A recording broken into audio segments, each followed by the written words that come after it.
So, here's the elephant in the room that's been noticed in chat.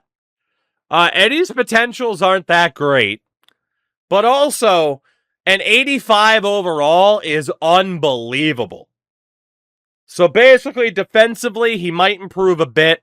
He's got a bit of room to grow offensively and athletically. Look at his... Dude, look at his skating already. Look at his shooting already. We don't need any other improvements. He's already insane. He's already insane. As far as the rest of the draft is concerned, we are going to qualify Brandon Glover. Trudel can go because the Golden is definitely going to be here. We can keep Shalamoff as well. Make him 97. I will make him number 97. Nick Phillips, we don't need to sign. Defensively, we got to qualify John Carlson. Witt's deal is up. We will try to keep him. Gronwald skyrockets to an 84, which is huge. We only need Gronwald or Plunt. We don't need both. Suchi's also up to an 81. We'll qualify Gronwald, and we'll drop Alex Plunt. He's only asking for 2.5, though. But he would be a third pair defender. Gronwald sounds like a Pokemon. We'll come back to the UFAs. Dougie Hamilton, he has dropped to a C potential. But we're going to keep Dougie. Jonathan Narbone is still going to improve defensively. Let's see if we can keep the Narbone around. Greg Zanin, thank you for your service this year, but you are gone. The Asman, keep him around. Mitch Chapman, keep him around. Rich Folk can go. Cody Soul can also go. He's just kind of a dude at this point. Brahmanis we can keep. Not the Rich Folk. He is gone. Jonas Hurry can go too. Shane Rover can also go. Or he can stay. I lied. Lopatin, nothing special. Lemieux, nothing special. You better save. There's an autosave that kicks in after the draft. We should be fine. Sergei Pereshogan's only a 62 at age 22. We're going to drop him.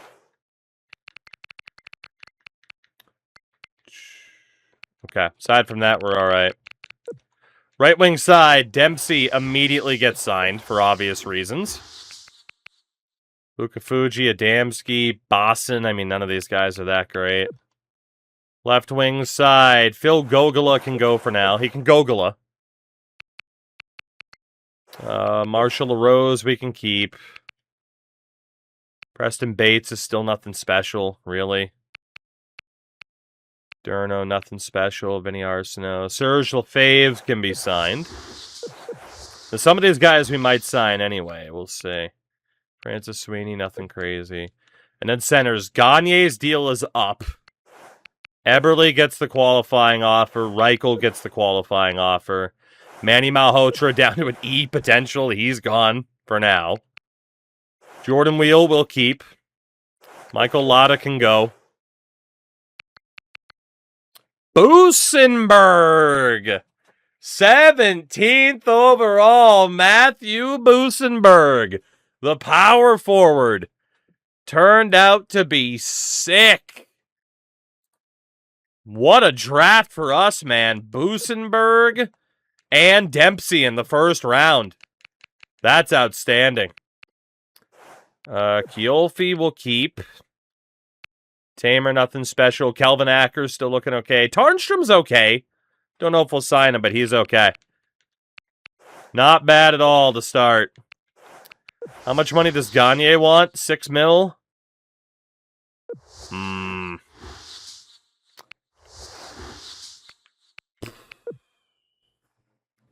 He's a 50-point guy. Is that worth 6 mil? I don't know if it is. I obviously don't want to let a player like that go for nothing, but Man, he was playing alongside Jordan Eberle last year. You know? I don't know what I want to do with Gagne. Let's see what dudes sign, and we'll take it from there. Good song, I agree, but I don't need to hear it twice in a row. Eagleton signed, Dempsey signed, Lefebvre signed. Okay. So goalie-wise, we got Glover, Eagleton, Shalamov, Belanger. We're good. We don't really need to sign Nick Phillips. Yeah, he's just a dude. Defensively, how much money does Witt want? 5.2 for 2 years. He's still worth it. We're going to offer that deal out to Witt. Plant was only looking for like 2.5. That's really not that bad. It's a bit expensive for the third pair, but it's not bad. We got our RFAs. And again, the unsigned we'll check back with in a minute.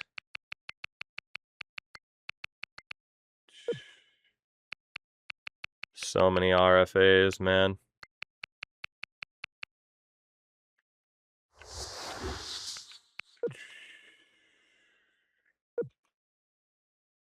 Had 11 points in 12 playoff games the last time he made it. Warrior out of nowhere dropping a 5 gifted sub bomb. Warrior, thank you very, very much as always. I guess the question is now. He says Sam Gagne stays. Well, there we go. We'll keep him. And we can always trade him at the deadline if it turns out to not be a good idea. Alright, Gagne stays, Whitney stays, Plant stays. That still leaves us with $20 million. Now, we do have a hell of a lot of RFAs, but that's okay. 43 roster spots. I don't want to sign anybody that was listed as unsigned. Because I want to see who's out there in free agency first.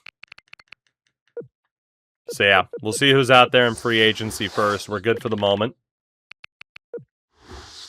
GM Tracker, 97 reps. Still 300 points away from maximizing our amateur scout. But how nice it was to see a franchise-level talent show up this year. He had 82 face-offs as a wing. Yeah, it was one of those things at the time. That's why, back in the day we were arguing for like, hey, let us edit player types. And they gave it to us, and then they took it away. Well, player types and positioning. You could edit player types in this game, but not positioning. It was weird. What do you think Boston has to do in this offseason to improve? Things that they're realistically not going to be able to do. In terms of moving out certain players and stuff like that, where it's just... There's too many moves to make. There's too many guys that are tied up with contracts that they shouldn't have. So I continue to expect them to be a bubble team up until Pasternak requests to be traded. Within the next 3 years, is my presumption. I'm not all that optimistic for the Bruins right now. Can you tell? Can you tell? I totally forgot we ended up with Andrew Ladd in that trade, too.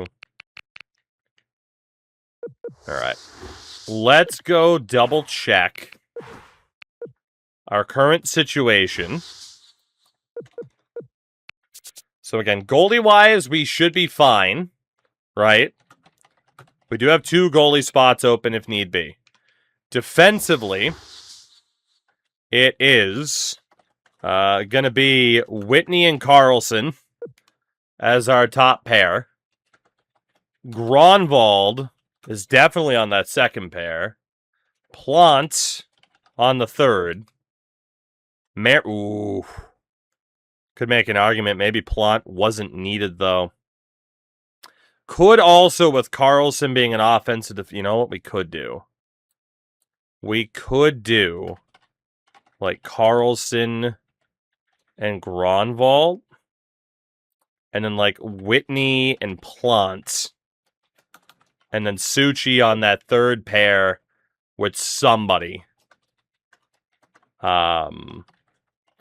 Depth, we have Suellentrop, who will probably have to go.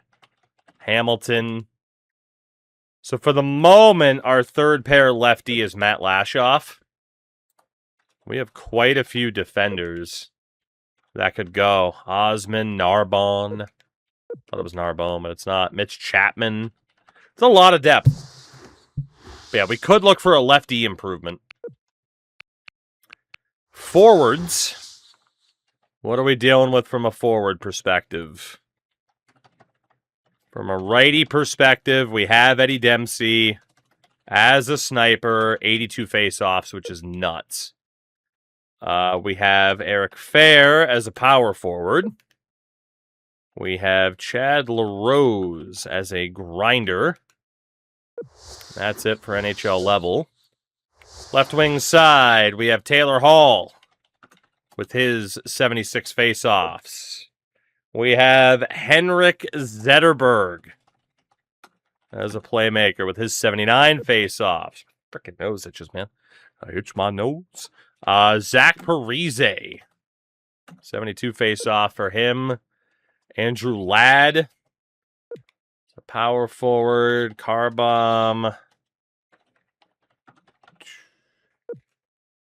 And Antonetti is not quite ready. Centers. Jordan Eberle with his 87 faceoffs, which is nuts. Sam Gagne. Another playmaker, 71 faceoffs for him. Reichel. I don't see how Reichel possibly stays on this team. Great faceoff taker, though. Jordan Wheel, also probably in a fair amount of trouble here. And then, like, Kiolfi at the end. Okay. So the top six. The top six. What are we going to do here? And the question is, do we want 3 skill lines or a 2-2 split between like skill and defensive responsibility? We have enough players, we could definitely do 2 different skill lines. I can say that. We would need a 4th line center. Let's go see who's out there for free agency, but I have a general plan at least. RFA is right now for goalies. Kemper, Glover. Shalamov is also ours. We could send out an offer for Radoslav Varada, just to see if we get him. I don't think we will. UFA goalies include Niemi, Brizgalov, Halak, but we want to keep our prices down. There's also Mikhail Afinoganov, who is a true B potential. His rating kind of sucks, but we'll still bring him in for value. RFA defenders, Cam Fowler. Of course, Carlson, Gronwald are ours. There's also Ryan Ellis and Mikhail Teppo. I don't really want to sacrifice again. Like, how would Fowler even fit in? Like, the price would be astronomical. Yeah, we don't even have the compensation to do it. We don't have our first this year. We gave it up previously for John Carlson. So, not much we're going to be able to do there. There might be some options here. Bramanis is ours. Tyler Mort. Send an offer out to Tyler Mort if I can remember to hit the right button. Again, don't think we'll get him. It's worth a shot. Shane Rover's ours.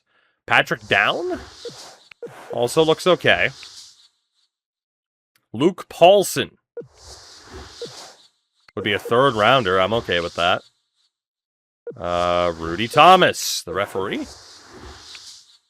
Troy Rutkowski, not so hot. Alex Cord. There's quite a few of these guys where odds are the team matches for them, but if they don't, then we get a nice little steal out of it. Roman Cabina's too expensive. Gabriel Vermette is the final one. UFA defenders, Jesus Christ. We don't have the money for Brent Seabrook, but that would be insane. That would be insane. In terms of potential, Brock Bukaboom. We'll send a deal out to the Bukaboom. Anybody else overly interesting? Lawrence Palin isn't terrible. Igor Zinoviev might be the only other one, but I think I'm going to hold off. We'll only go for Bukaboom. Because again, at least defensively, we're okay. It's just financially, we might not be able to afford to put this team together. RFA forwards. Eberle, of course, is ours. Hodgson. We can't go for any big names. We know this. Brett Digon. We can send an offer out for you. And what about... Honestly, for the other B minuses, there's probably nothing we can do. UFAs, top dogs, Renee Bork, Chris Versteeg, some scrub, Zach Stortini. Leonard Pominville. Send an offer for him. What about the B minuses? Zach, we're doing well. How are you? Holy B minus. Earl Gorin? Gonna deal out to him.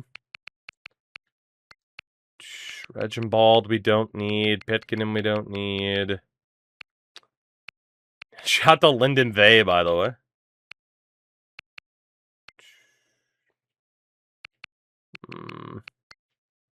Jeremy Meach.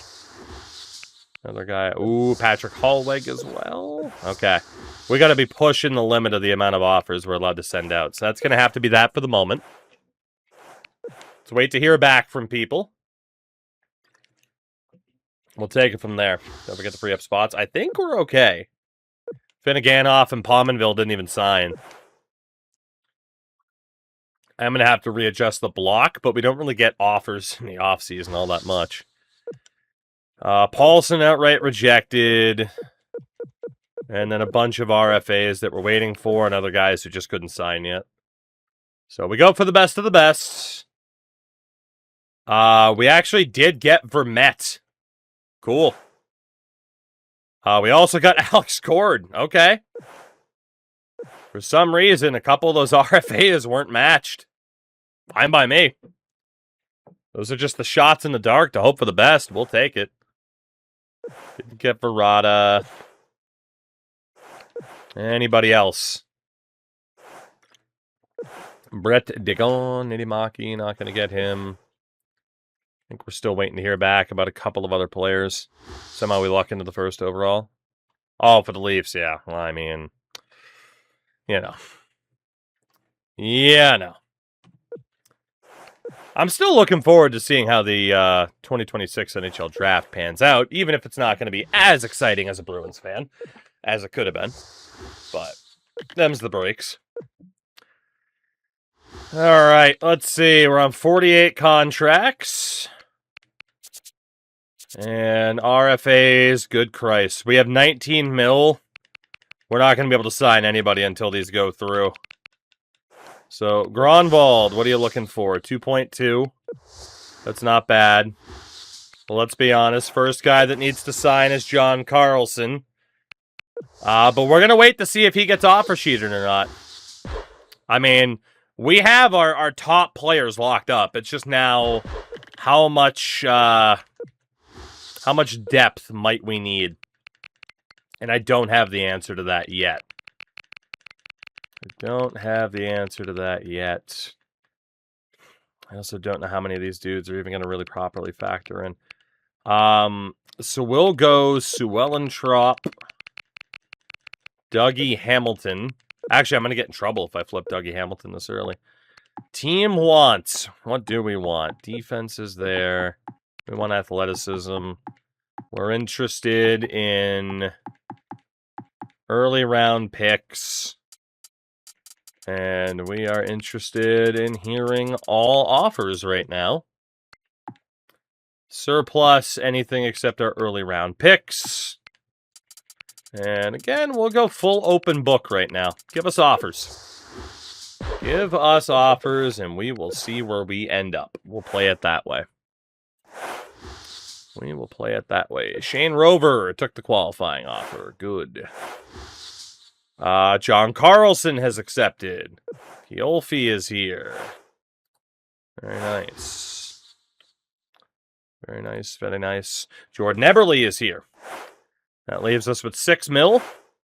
Again, I don't think we're going after any other free agents. We've kind of done the business that we need to do. So now we just got to wait it out. See where we go from there. See if we get any offers. But yeah, it says 40 players under contract. Technically, it's a lot more because of the RFAs we still have. Mitch Chapman has signed. All right.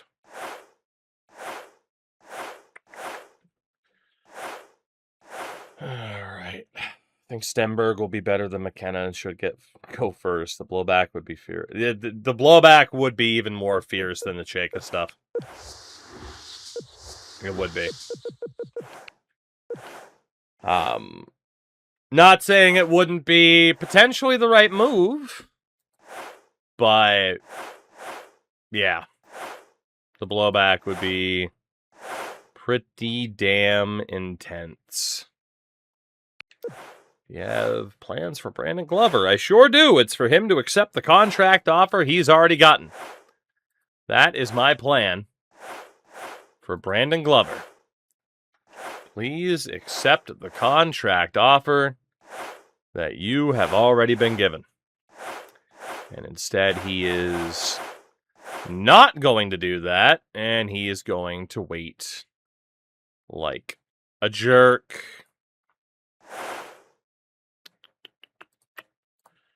All right. Let's see. Third year as GM of the Oilers. 39 wins this season. Okay. We are getting kind of close to the end of this contract, right? I think it was a 4-year deal. Back up to 100 rep. It's not bad. But contract-wise, Glover, we got to get you signed. $4 million! Oh my God, you're insane. That is crazy. He's looking for that much already.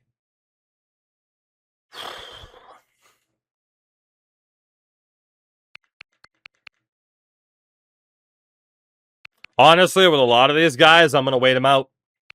Even Gromwald. Sign or don't, but I plan on waiting you out. But yeah, if Glover's looking for that much, I can't imagine he's going to sign with us this year. Because that is absurd.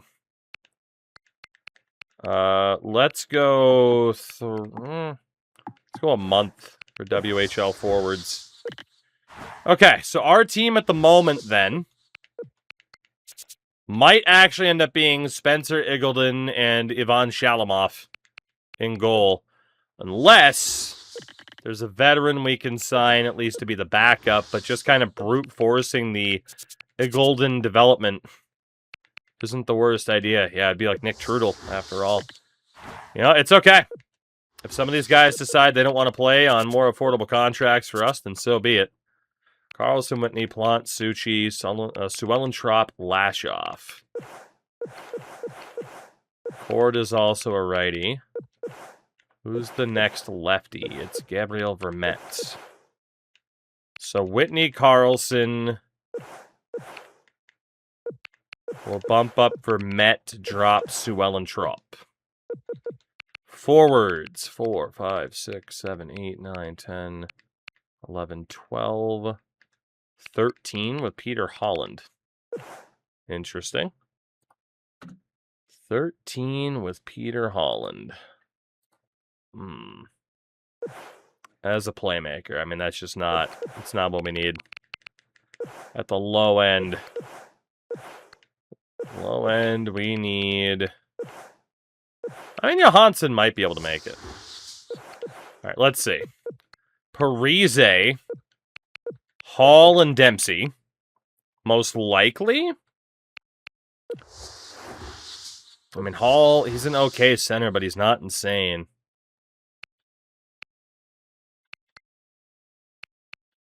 The alternative would be Parise, Zetterberg, Dempsey.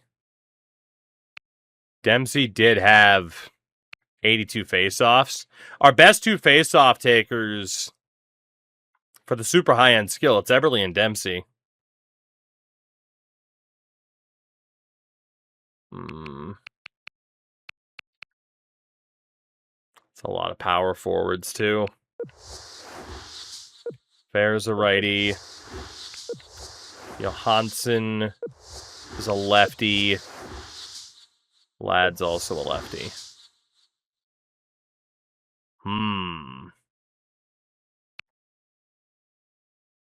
Don't necessarily think we need a power forward on each line, but if we were to do that, it would look something like this.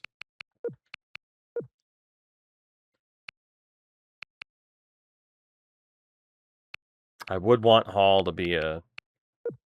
So we'll just leave Dempsey over there and keep Eberle as a center. But then we need a playmaker.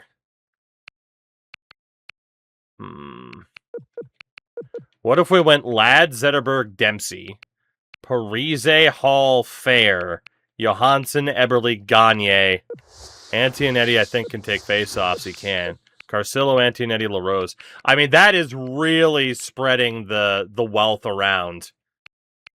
Right? I mean, Jordan Eberle, third line center, for God's sakes.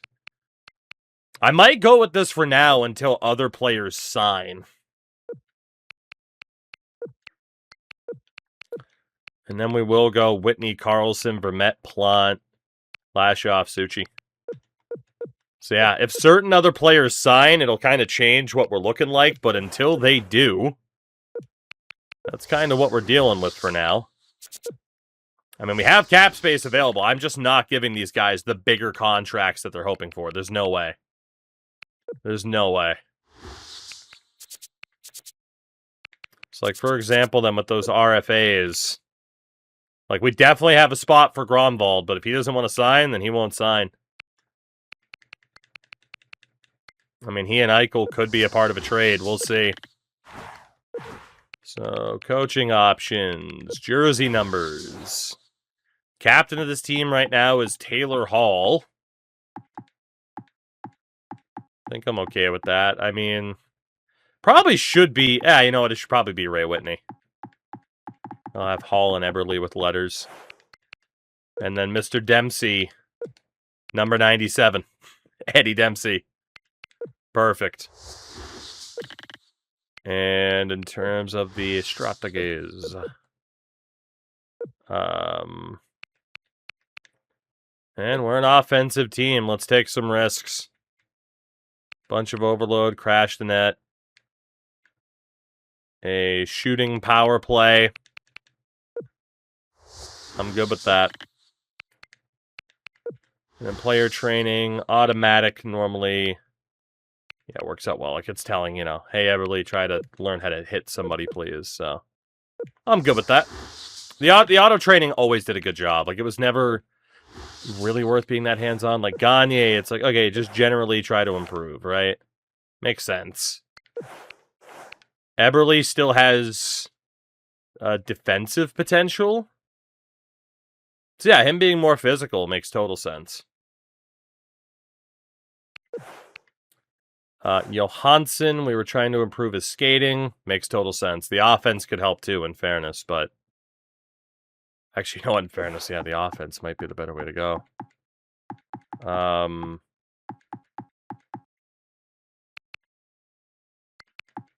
We could just do skater general. I mean, him improving his defense isn't going to be that good. Since you're a power forward, try improving that shot. Or even better, I guess, that puck control. Ooh, deflections, puck control. Yeah, go that direction. Left wing, Taylor Hall, general improvements, that's fair. Zetterberg, general improvements. Parise, I think same thing, general improvements. Andrew Ladd, Carcillo. I mean, the guys that just aren't going to get any better, it's like, why focus on anything in particular? This dude needs to focus on his skating. He is quite slow. Dempsey. Focus on that passing and that puck control. Yeah. Eric Fair, general. Chad LaRose, general. Offensively, John Carlson, general. Whitney, general. Plant. Suchi. Best thing he can improve at right now is defense, but he's kind of good across the board. Lashoff. Yeah, and then Vermette. Vermette can really improve offensively. Braden, did he really? I hadn't heard that. He focuses on his offense specifically. Let's focus on that passing. Iggulden, general, or no, not so much for him. Reflexes. And he's still kind of good at everything, though. Cool. But yeah, for the most part, like, the AI was kind of on point with those. So the biggest thing for us right now is whether or not those RFAs will sign or if we'll get trade offers for those guys. But I am not, at the moment at least. I might get desperate enough if the team struggles. But we'll see.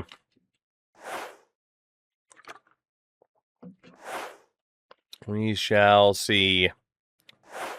His preseason prediction video popped up in my feed again. There. Gotta love how YouTube works. Alright, expecting you to make the playoffs this year. I bet you are, champ. I, too, am expecting to make the playoffs this year. Will that happen? Let's find out. I sure hope it does. But I can't say I am overly optimistic. But, yeah, we can put up a channel prediction for playoffs. There you go. Alright, WHL defense. Let's go 3 weeks there, too. How do we do 4 weeks there and we still have, like, no info? It's just not worth it. It really is worth just going a week at a time. Unless we did OHL first, which we didn't. Weird. Alright, let's just focus on the dub for now. Dempsey already has a goal, by the way. Dempsey already has a goal, by the way. Not bad. Not bad, not bad. Dude, he's already our leading scorer. He's got 4 goals in 5 games, and he just fractured his ankle. Oh, the more seasons you go... And Cody, I'm not mocking you. I'm mocking that HF Boards post. The more seasons you go, the less important the medical center is. Whoever said that, I hope they stubbed their toe today. Okay. Who is getting the call up? Robbie Kielfi. Congratulations, buddy. You're going from the AHL to, well, being swapped out with Sam Gagne. So about those RFAs. I don't want to talk about it. 230K on no. It's looking like a better bet now, huh? Alright. Back to WHL forwards. Okay, we have no unknowns.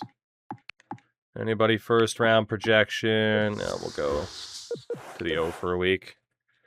Yeah, 1 month injury there. Patrick Killeen, a 79 overall goalie. Cheap as hell. Sure. Yeah, we'll claim him. And we'll send down Chalamet to be the starter there. But yeah, that way if Iggulden is struggling, we have Killeen who can step in. We'll continue to trust Iggulden at the moment.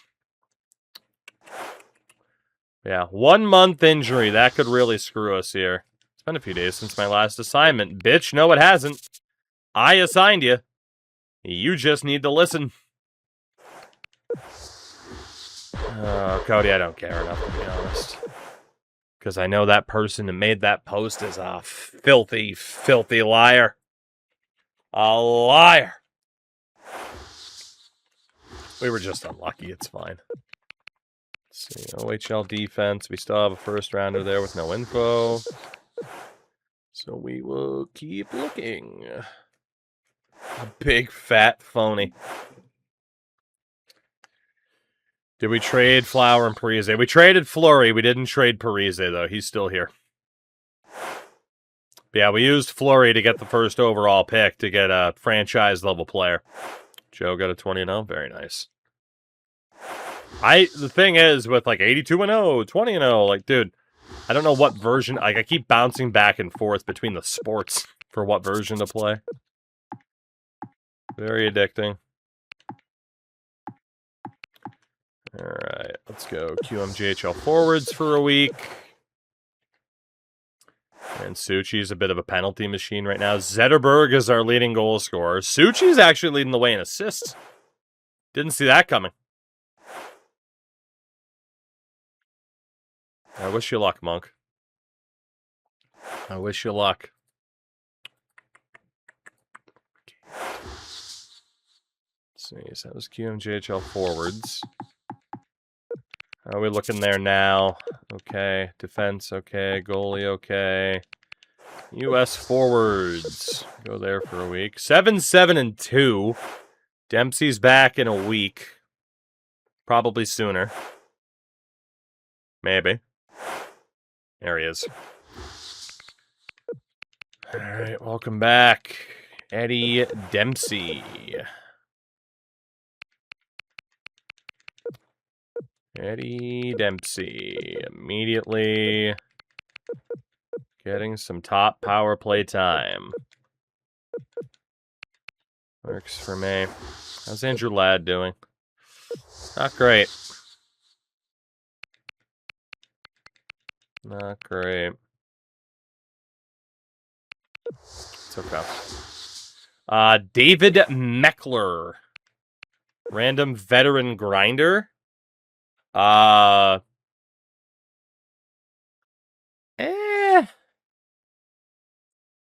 going to say yes. We'll take David Meckler. I might need that guy.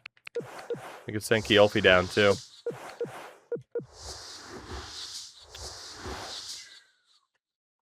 Just keep making waiver claims. These RFAs don't plan on signing. Goaltender Hudson Stremel. He's not bad either. We'll take him, too. Again, if... we didn't have space for him. Okay, never mind. All right. We'll double-check with those RFAs in a moment. Dustin Halashan, I don't have room for another goalie, even though it says I do, because of the RFAs.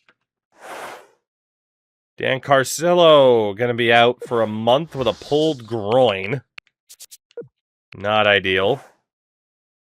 But that is where David Meckler can get the call up. And he can play center on that fourth line. Let's see. Mr. Meckler needs to be a penalty killer. All right. Eagleton's up a point already, too. That's not bad. That's the trip to the U.S. done. Still got a first rounder we don't know anything about. Let's change that. To those RFAs who have sat out all season long thus far. Gentlemen. Gronwald, down to 1.5 mil. That's much better than 4. What about Glover? Still 3.7. Jesus. I'm fine with it for branding school. Philip Reichel still wants 2.4 mil. What about the Ozman? 1 mil, we can sign you for that. Narbonne. Sign you.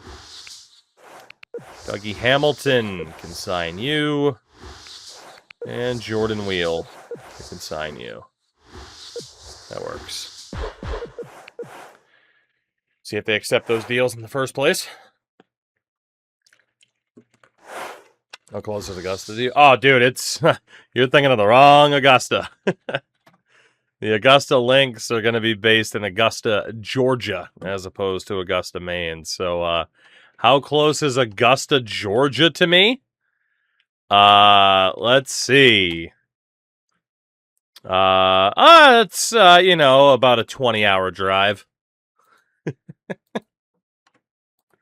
So it's a bit of a ways. Osman, Hamilton, Gronwald, Wheel, and Narbonne have all signed. All right, so roster moves. Gronwald is here now. Dougie Hamilton would have to go through waivers. Shit. So would Narbonne, Osman, and then Vermette. So Vermette definitely gets sent down. Fuck. This could end up being problematic. Jordan Wheel would also have to go through waivers. Fuck. This is where we wish we had a shop option. You know? Not really worried about Jordan Wheel getting in there, but we do need a defender. And that is going to be where Gronwald gets in. Guess I'll give him power play time too, for now at least. Yeah, this roster is very much a work in progress. I really need some trades to happen. And we're over the limit of 23 players. Shit. I was worried about that.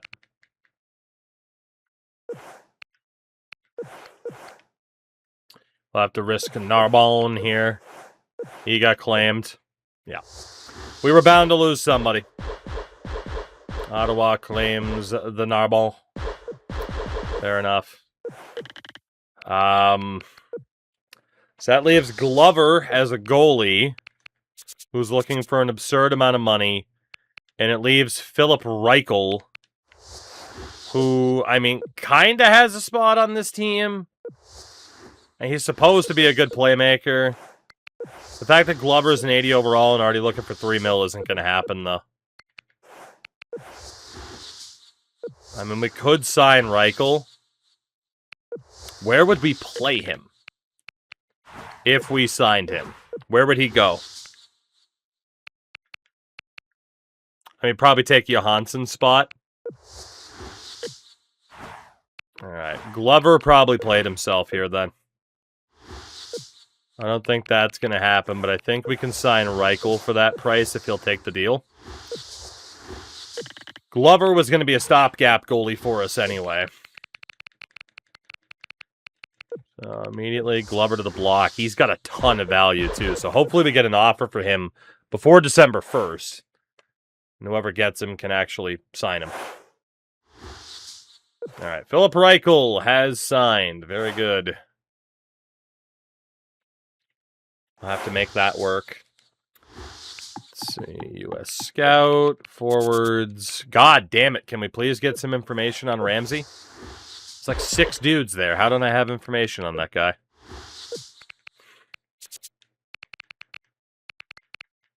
Alright. Johansson, you are going down. And that will make room for Reichel.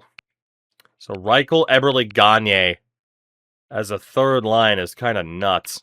Does mean we can drop Eric Fair, though.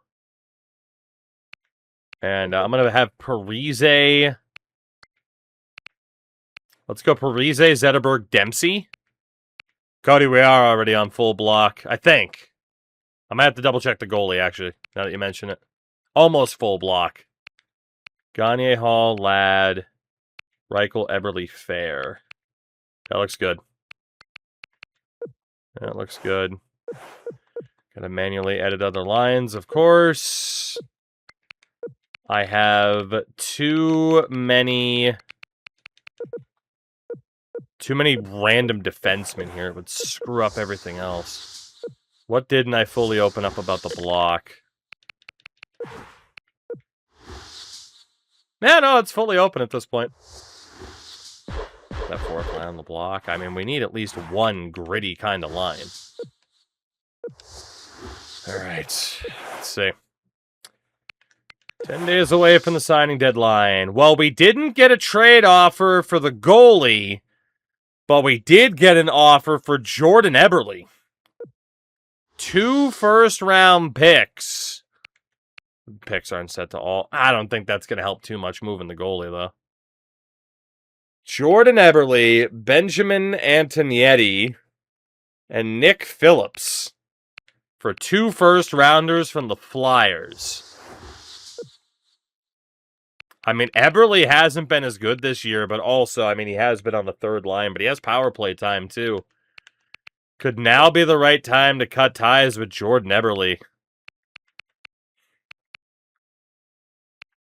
2 first-rounders, man.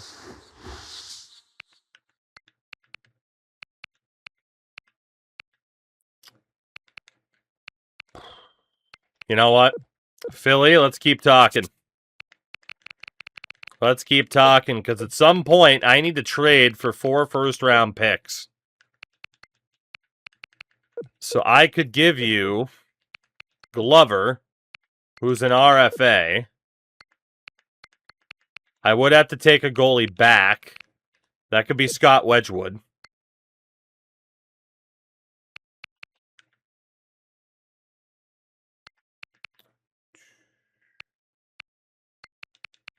So we use Glover, who we want to move on from. We use Eberle. Antonetti and Phillips. Shit, there's 2 goalies involved. Get Phillips out of there. Honestly, get Antonetti out of there. I want to keep that guy. Don't really plan on trading Eberle, but Eberle and Glover for 4 firsts and Wedgwood's a hell of a deal. And then what if we just add like 7th rounders in to try to get the deal done? They said no. Okay. It was worth a shot. Like I said, I wasn't planning on getting rid of Eberle, so tried to swing it into a bigger deal. Apparently we have another trade offer coming our way. Please be for the goalie, otherwise I'm going to have to try to manually trade him. My sources. Your sources suck. You have no idea when trades are going to happen. All right, U.S. scouting. Do we finally have info on that guy? Yes, we do. Anywhere else?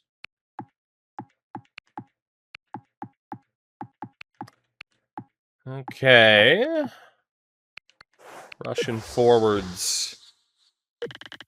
Your pro scout sources suck. Who's your scout, Pagnotta? Got him. All right. Who needs a goalie? Who is in the market for a goalie? Atlanta. But they have no interest in trading their picks. Carolina, no interest in trading their picks. Columbus, no interest in trading their picks. Dallas, only interested in trading later picks. Florida could work. That 2017 first rounder is already there. I hit the wrong button. God damn it. But Florida could work. Dylan finally got a 20 now. There you go. Florida, 2017 first rounder. We know we're not going to keep Glover. And do they necessarily need a goalie? Not really, but what if we do like Glover?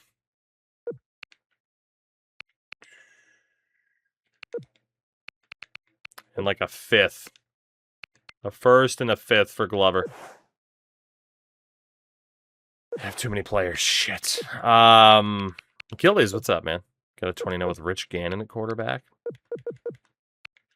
That's quite the accomplishment. What if we also take on Foglia? Get rid of the 5th. All right, I tried. Glover might just have to sit out the whole year. I tried. I'm not going to sit there and mess around with the AI being dumb and stingy. So, if something happens over the next day, cool. If it doesn't, whatever. Whatever. Not too worried about it. He made his choice. Yep, he made his choice. There's everybody but Glover that signed, but he wasn't worth that price. No shot. Was he worth that price? I don't know how I feel about Zetterberg leading this team right now in scoring. Don't know how I feel about that.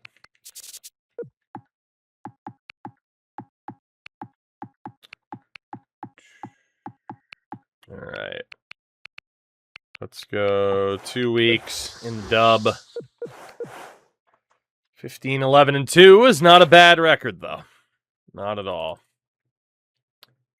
Not at all. Sources tell me there's a trade coming soon. Brother, you've said that 5 times in a row and nothing's happened. Daniel Carcillo is healthy. Antonetti's going to have to go down to be replaced by old Carcillo. Because it's just not going to work otherwise. So Carcillo gets some PK time since Meckler is here. Michael Eberle, Fair, Ladd, Hall, Gagne, Parise, Zetterberg, Dempsey. Carlson, Gronwald, Whitney, and Plant, Lashoff, Suchi. Eagleton's still rocking a 78. It's not too bad. So if Carcillo can stay healthy, we need that physicality in our lineup. Because we saw how unphysical the top 6 can often be. Sources tell me there's a trade coming our way soon, of course. Hudson Stremmel, we cannot bring in. That is a shame. As long as we're still winning games. As long as we are still winning games.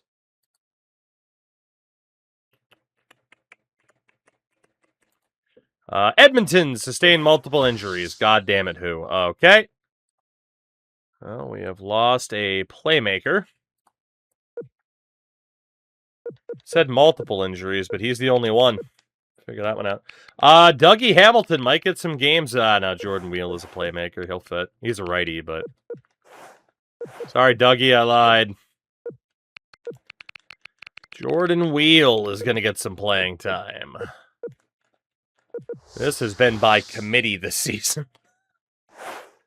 Hell of a lot more injuries. It's trying to tempt me into using those upgrade points on the medical staff. All right, we still need other info. Brodziak for a week. Dude, okay, I'm getting real tired of the sources pop-up, by the way. Good lord. Dude, it's once a week and, like, no trades happened. Which is nuts. Alright, Reichel's healthy again. Jordan Wheel is out for Reichel. Then we gotta add Reichel to the power play. Here we go. Again, editing lines, modern day, so much easier. Dealing with injuries, modern day, so much easier. Still tedious, but so much easier. Oh, goalies were fine. OHL forwards. Go there for a week. Oh boy. Sources tell me there's a trade coming our way soon. I'm sure. I'm sure there's a trade coming soon. Delightful. Delightful.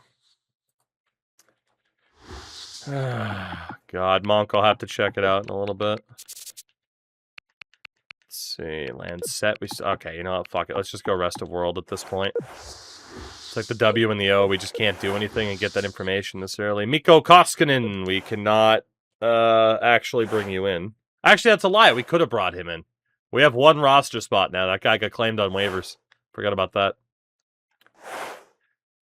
Jordan Eberle. Strained hamstring. Gonna be out for a week. Welcome back, Jordan Wheel. You're looking at the Wheel deal now. We'll get some power play time. Trade is about 2 weeks away. There's a deal coming. It's about 2 weeks away. It's already done. We just gotta dot the I's and dot the T's and cross my heart and hope to die. This fucking grass.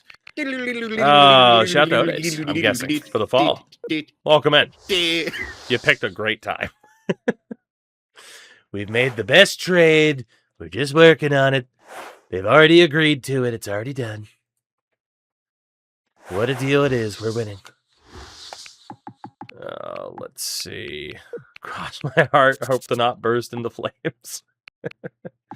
Cross my heart, hope there's not a Bible you ask me to put my hand on, because I can't do it. Bad things might happen. That book will burst into flames. How have we not gotten more trade offers at this point?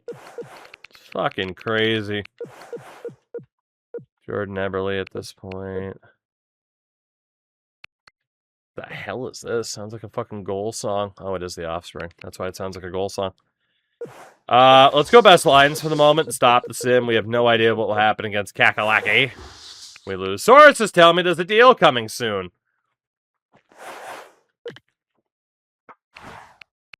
Oh, you gotta add quite frankly every... He's a beautiful man, whoever we're gonna trade for. He's a beautiful, wonderful guy. Love him, big muscles. Ryan Osman, I really don't want to lose. Matt Lashoff is now scratched, but I don't like this. Meckler needs to stay. How is Eric Fair done? Okay. Cody, I have checked the trade rumors, and last time I did, nothing popped up for us. Shit. How's Andrew Ladd looking? A little bit better, but Fair's not cutting it. How much trade value does Eric Fair have?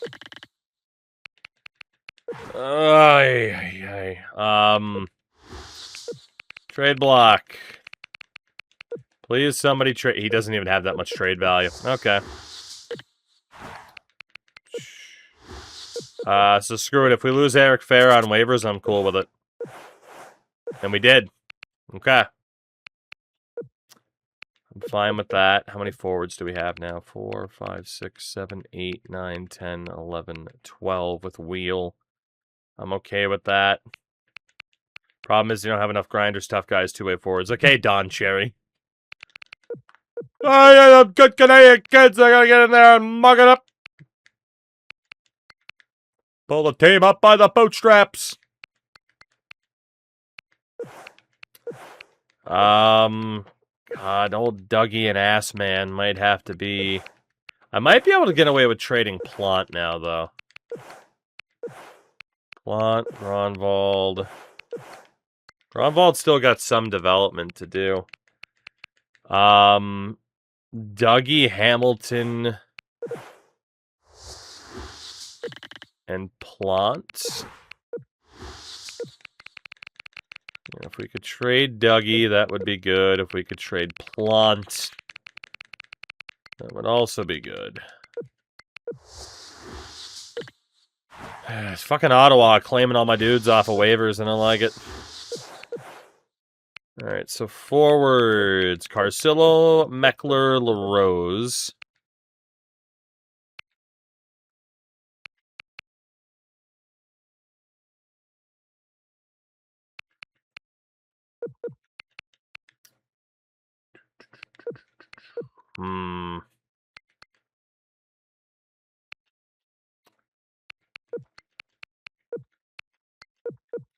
It's gonna have to be something like this.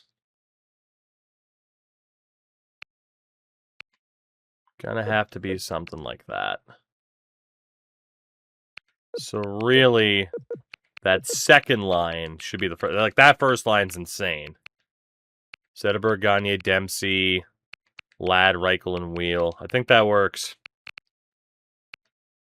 And then defense. It has Dougie in at the moment, which I really don't want, but I'll just deal with it.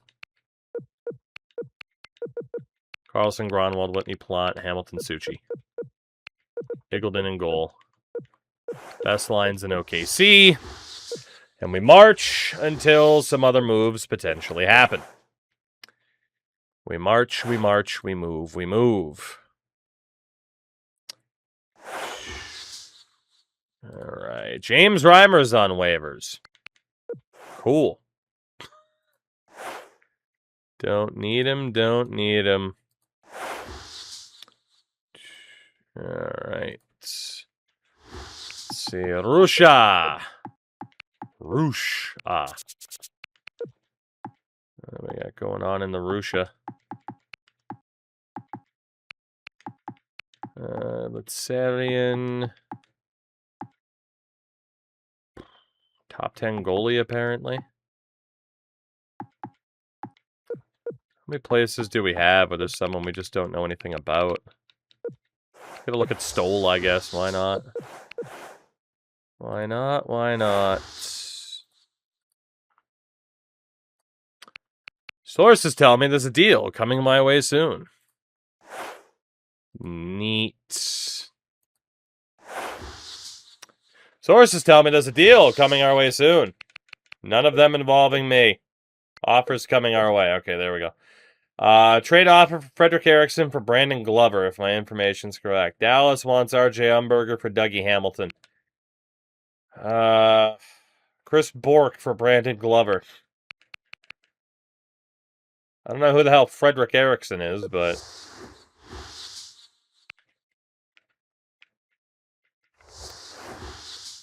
74 overall sniper who's not that good. Yeah, you can go ahead and offer me that trade. I don't think I would accept it anyway.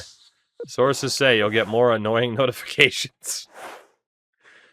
My sources are telling me I'm going to keep texting you because I need to make it seem like I'm actually doing my job and facilitating these trades.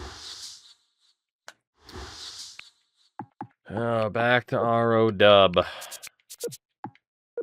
Rest of world. Still don't know anything about Stoll. Dude, I don't know what it is about the scouting this season. It just feels like we're not getting like any information about some key players here.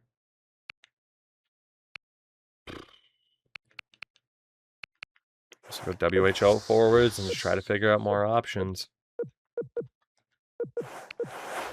Approaching the All-Star. Dude, shut up about the impending trades that never happen. They never happen. Stop it. Leave me alone. Tokarski. I don't need Dustin Tokarski. Thank you. Dustin Tokarski. How is Henrik Zetterberg our leading goal scorer? How? With the offensive talent we have on this team, how is Henrik Zetterberg our leading goal scorer? That is bonkers. That is bonkers. Mission complete, went 0-20. Nice. Shout out to Bacon Country for the Tokarski. Shout out to Bacon Country indeed. Interesting dude. At one point we got along, and I don't even remember what the hell happened, and he got mad at me, I think, and unfollowed me on Twitter. That's one of those, what did I do? I don't know what I did. But, you know. That's okay. Remember, EA Sim Engine will always default to fuck you. I mean, you're not wrong. No, I mean, Wolf, it's fine. Honestly, I haven't seen Bacon's name mentioned in a very, very long time, because obviously he stopped making videos, but... I mean, he is right up there in the pantheon of the top-tier NHL creators ever. I mean, like, if there's a Rushmore, I mean, he and 2BC are on it. We can debate the other two spots, you know? If my sources are correct, if my sources are correct, if my sources are correct, if my sources are correct, if my sources are correct, if my sources are correct. My sources. You and Sin. I wouldn't say I'm not on the Rushmore for EA NHL creators. I'm not. Maybe franchise specific, there's an argument. But I'm not up there. I mean, it's obviously, you know, franchise specific. You are talking, like, obviously 2BC's still there. You know, there's just way too much competition, man, with the, you know, the tactics of the worlds, the X-Tac from back in the day and everything. Like, I'm not putting myself up there.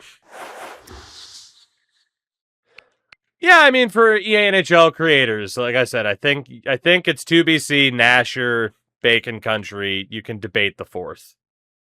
You can definitely debate the fourth, but I would put those three up there, guaranteed. It's an interesting question, though. I still just can't get information on any of these people. Jesus Christ. It's like the information just generates itself at this point. So we'll look in Switzerland. Why not? 32, 20, and 5, though. I mean, the team's crushing it. Darcy Kemper, we're fine. We need a tier maker. That would be interesting. That would be interesting. Just, I think there was one from back in the day, but just, you know, with how many, you know, people that have kind of come and gone from the scene, right? Like, even just in my time and from the people before, like, you know, it's like I think of YouTubers like fucking Decosaurus Rex. I think of streamers like frickin' Landercog and Brian Stormed that just were here and then stopped. Yeah, I mean, there's been a lot of people over the years. Who's on my Mount Rushmore for Madden creators? I have never gotten into following people in the Madden community, ever. I don't know why. But I just never got in to following Madden YouTube. So I don't have a good answer. Landercog, I haven't heard the name for it. I like that guy a lot. And again, he just disappeared. He just disappeared. It happens. Some days people are just like, yep, I'm done with this. And they do something else. Which is totally understandable. Especially if you're tied to one specific sports game, the burnout happens real fast. Real fast. Ryan O'Beauty. Another right-handed shot. We don't need him. Bengal, NTA, RBT, and Bordeaux. Yeah, like I said, I don't have an opinion from the Madden perspective. You know? I do not have an opinion from the Madden perspective, the NBA perspective. Like, I never got super into the NBA scene either. It's like I watched like Chris Move back in the day. Like, he's on the Rushmore. But, you know.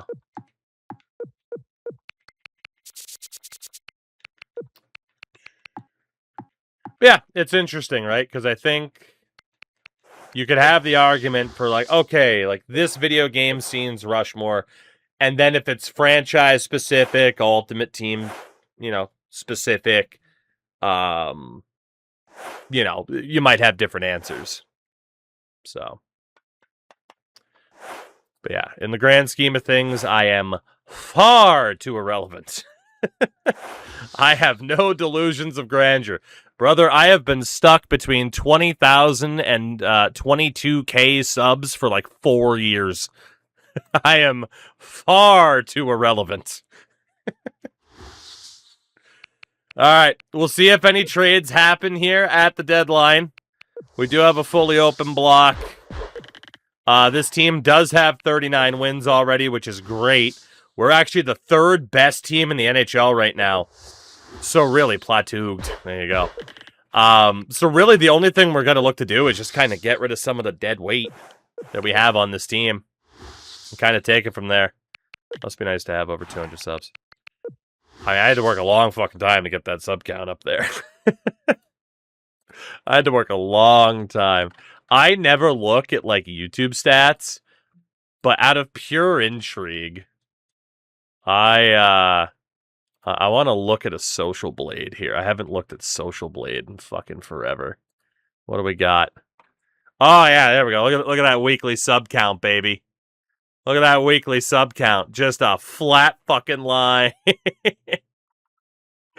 Let's see. What do we got? Monthly gain, monthly views, monthly subscriber gained. Apparently, October 2023 was good for me. I got 500 subs that month. And then, you know, again, we've been stuck at a level. We've been stuck at a level for a while. I'm okay with it. I don't, again, in so many ways, I have peaked. I don't algorithm chase. I don't do a ton. A lot of YouTube now is mostly streams chopped up. That's an issue too. Like I said, I don't algorithm chase. I swear too much and I don't censor it. Like, I am a bad streamer and a bad YouTuber in a lot of ways. But from the sense I'm a bad content creator in a lot of ways. I don't, like, maximize the potential of, oh, if I do this, and this, and this. Like, dude, I am just a guy that sits here in his office and plays video games, and for some reason, some people watch.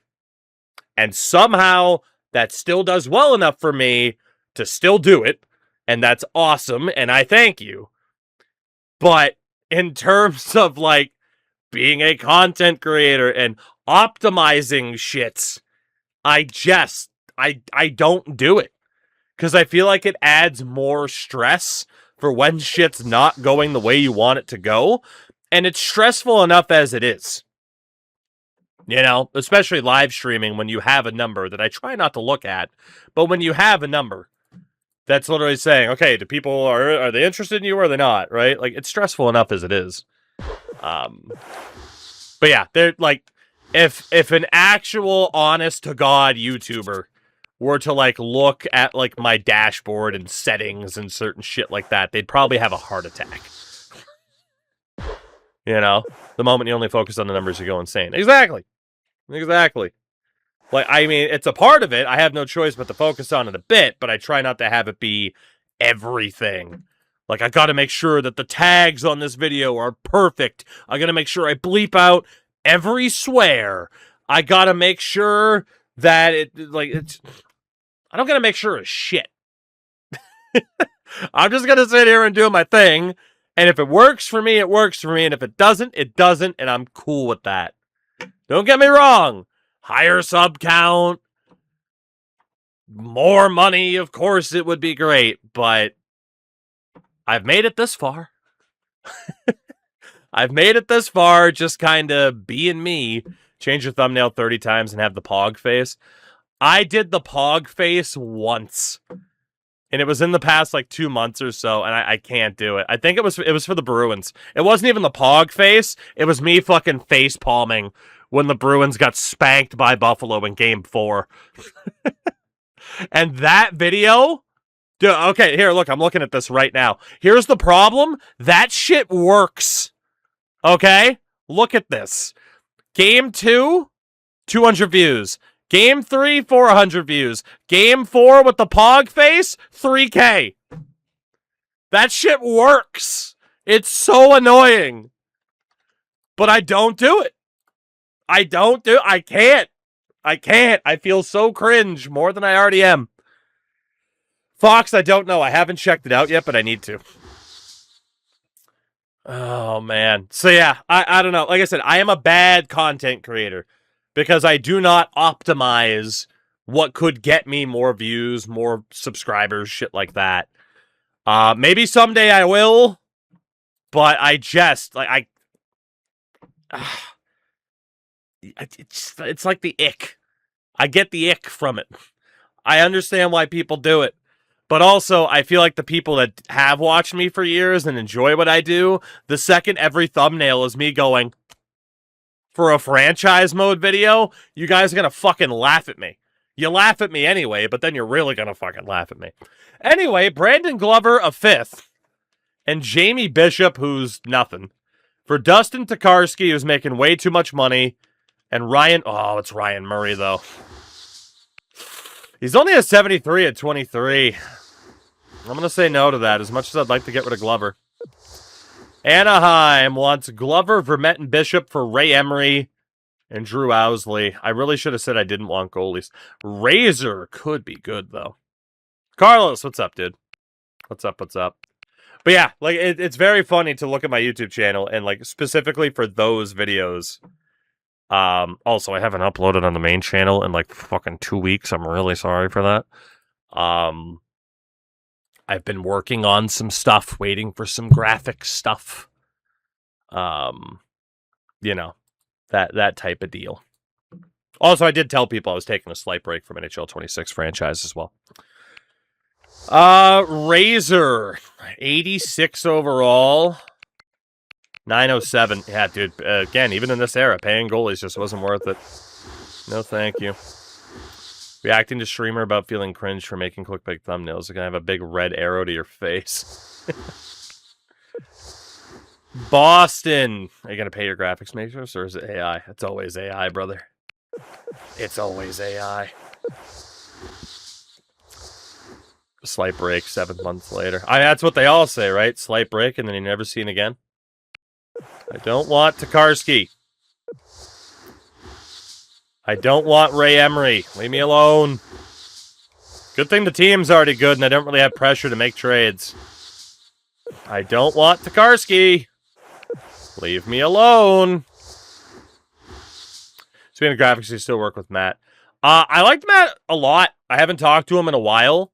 I don't recall the primary reason I switched. I don't know for him if it was an availability thing or if it was a pricing thing. I started working with my buddy Timo, who used to stream on Twitch a lot. Admittedly, you know, it's a bit, you know, it's a little bit easier. Like, Matt does great work, did a lot of the older thumbnails. Timo also does fucking freelance graphics for Sportsnet and shit. So, you know, he's a busy man. Oh my god, the Kings just traded for Brad Marchand. I hate it here. Yannick Hansen. I mean, if we wanted to reclaim Yannick Hansen, we could. But yeah, like I said, I don't really recall the reason why the primary switch happened. That said, I could probably, I don't know. I don't even know if I could hit up Matt and just be like, hey, can you still make stuff for me? Roger Schill adjacent, yeah. We won't claim Yannick Hansen, that's fine. Well, our team is what it is, and absolutely nothing happened at the deadline. Fair enough. Let's get to the playoffs. Altec's no idea. This is also not a player search, so I couldn't easily track him down. Could not easily track him down. Oh, well, for okay, but I don't know, something I could look into again. Marian Suchi, post-concussion syndrome. Talk to him near dearly. Fair. Any first rounders thought I'd throw it out there. Hey, fair enough. Fair enough, fair enough.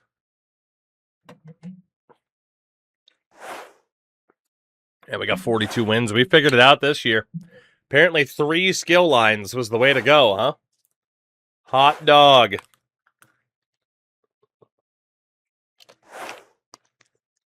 Hot dog.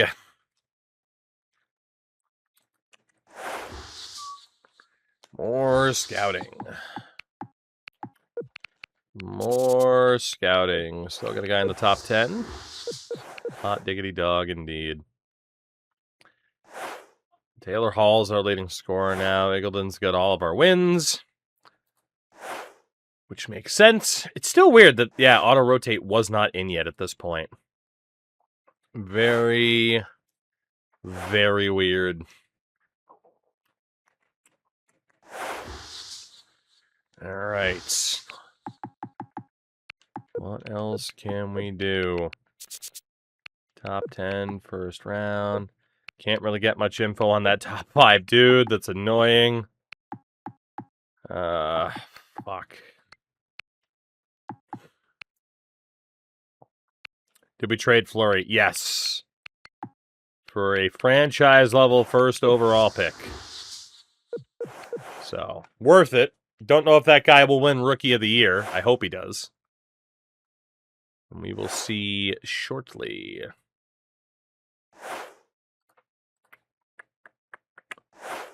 Do you need an updated version of my Ben Shapiro impression? No, I really don't. I really don't. I'm good. I am more than okay with not.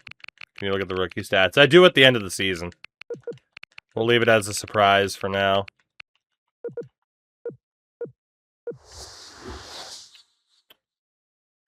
Problem with NHL scouting will always be I'm a GM, I'm busy, I hired scouts, I shouldn't have to handhold them to do the job. You know what? That's fair. From a immersion standpoint, that's true. Player development in this game is so weird.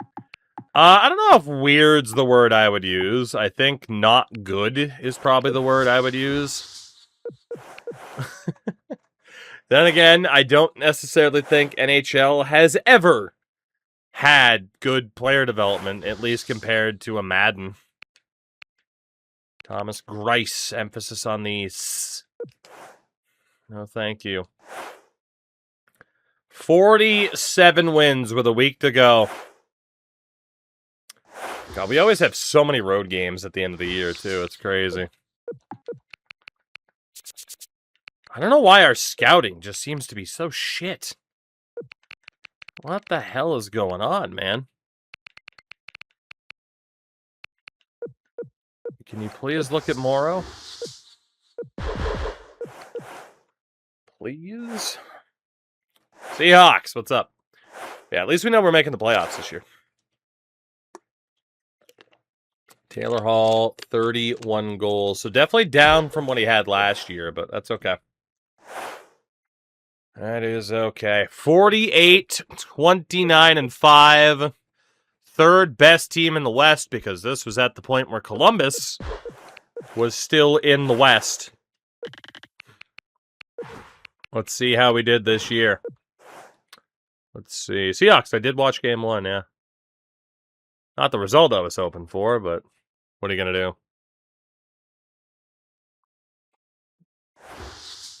All right. How did we do? 72 points, 32 goals for Hall. Eberle was very strong. Dempsey, 66 points, 29 goals. Might win a Calder. Zetterberg, 61 points. Parise, 61 points. Ladd and Gagne were a bit further down. David Meckler was actually pretty good. Carcillo went from 21 goals to 8. Reichel just sucks, man. He sucks. Oh my god. I don't get it. He has like this crazy passing. 89 passing, 84 offensive awareness. He is just trash. He is a trash bag. Defensively, 67 points for Carlson. Whitney still on 45. Suchi did pretty well. Gronwald's not a big point guy, though. What line was Reichel on? Third? And at one point, the second. Spencer Eagleton, 2 shutouts and a 9-15. Better than what we got from Fleury last year. Much, much better than what we got from Fleury last year. Much, much better. All right. League-wide. Forwards. Tyler Ennis, 116 points. Along with Pominville at 98. Marian Gaborik, Ilya Kovalchuk, Nikita Filatov, Devin Setaguchi, Michael Grabner, and Antoine Vermette. Damn, man. Yeah, JR, auto-rotate's not on, and I didn't bother switching them around. Top goal scorers, Gaborik, Ennis, Grabner, Ovechkin, Setaguchi, Kovalchuk, Nikita Filatov, and a dude named Adrian Girard, 11th overall from 2012. Defensively, Cody Franzen, 74 points. John Carlson on 67. You got Mark Giordano, Dion Phaneuf, Dmitry Kulikov, Slava Voinov, Zach Bogosian, and Michael Delzaster. Winningest goalie was Spencer Eagleton, but of course he played the most games. He also had Steve Mason, Mike Smith, Jonathan Quick up there. Lacerte played pretty well for the Sharks. Yeah, save percentage is annoying because you can't really do the gameplay filter. So I would like to look at shutouts, which was led by Mike Smith. For the rookies, when it comes to sim engine picking, which matches are losses or wins? Is there a big difference in this versus modern NHL? Not really. Oh, dude, Eddie Dempsey's got to win the Calder. He's got to win the Calder. Alex Basso, Alex Burmistrov, Charlie Loynes, Taylor Beck, Scott Valentine. Unless there's a crazy good... Oh, my God, Eagleton might win it. Okay, we're winning the Calder. It's either Spencer Eagleton or it is Eddie Dempsey. We're winning the Calder one way or another. There's no way we're not. That's nuts. Like, we have shored things up. I would like to think. God, stats take a while to load. Oh my God, it takes so long. It takes so long. It's not even really worth it, but Leading scorer in the AHL, Logan Kobayashi, Tony Samuelson, Mikhail Centurion, Michael Ryder, Shalimov, Trent Nolan, Richard Panik, and Brett Digon. David Gilbert's also up there, too. Fair enough. Well, we know that we've made the playoffs. 48-win season, and we draw the Chicago hockey team, and we are one step closer. One step closer. We're at veteran or now superstar GM status. 39% to go to hit legendary. 39% to go. We are on track to where we want to be. But can we get there? Next thing that we really need is playoff success, and hopefully this team's built for it. Hopefully. Although I do have some concerns about the roster as it's currently established. I do have some concerns. I'm done that trip to the QMJHL. They didn't really proofread. No, they did not. No, they did not. Whitney Carlson. Gronwald, good plus minus, but just not too crazy. Plant was okay this year. Suchi's alright, but a little bit worried about the penalty minutes from Suchi this year. Lashoff. We should be allowed to send Dougie down now, and we are. Thank God. Assman we can send down too. So Whitney Carlson. Swellentrop's hurt. Who is our second best lefty? It would be Gabriel Vermette. All right. So Carlson, Gronwald, Whitney, Plant, Suchi, Lashoff is the defense to start. From there, I really don't like Philip Reichel, but we don't have much of a choice. We don't have much of a choice. That will be the defense for this series. Golden in goal. Forwards. Carcillo, Meckler, LaRose. We'll put Eberle with Reichel and Wheel. Ladd, Zetterberg, Dempsey. Parise, Gagne, Hall. Let's swap that. Parise, Zetterberg, Hall, Ladd, Gagne, Dempsey. Reichel, Eberle, and Wheel. Or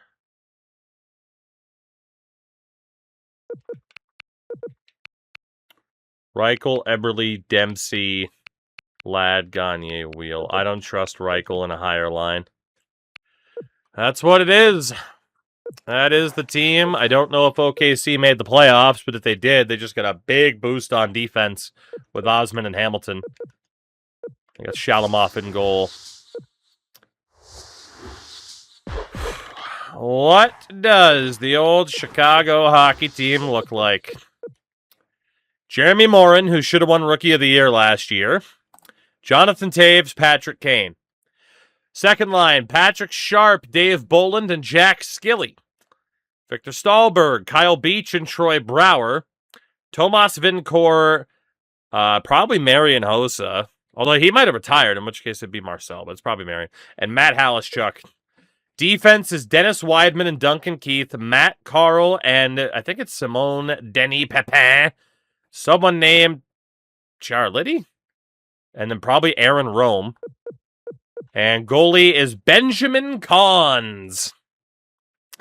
Benjamin Cons. Oh my God, Colorado had Luke Gazdick on their top line. Let's see what happens. Game 1. 3-0 Oilers to start.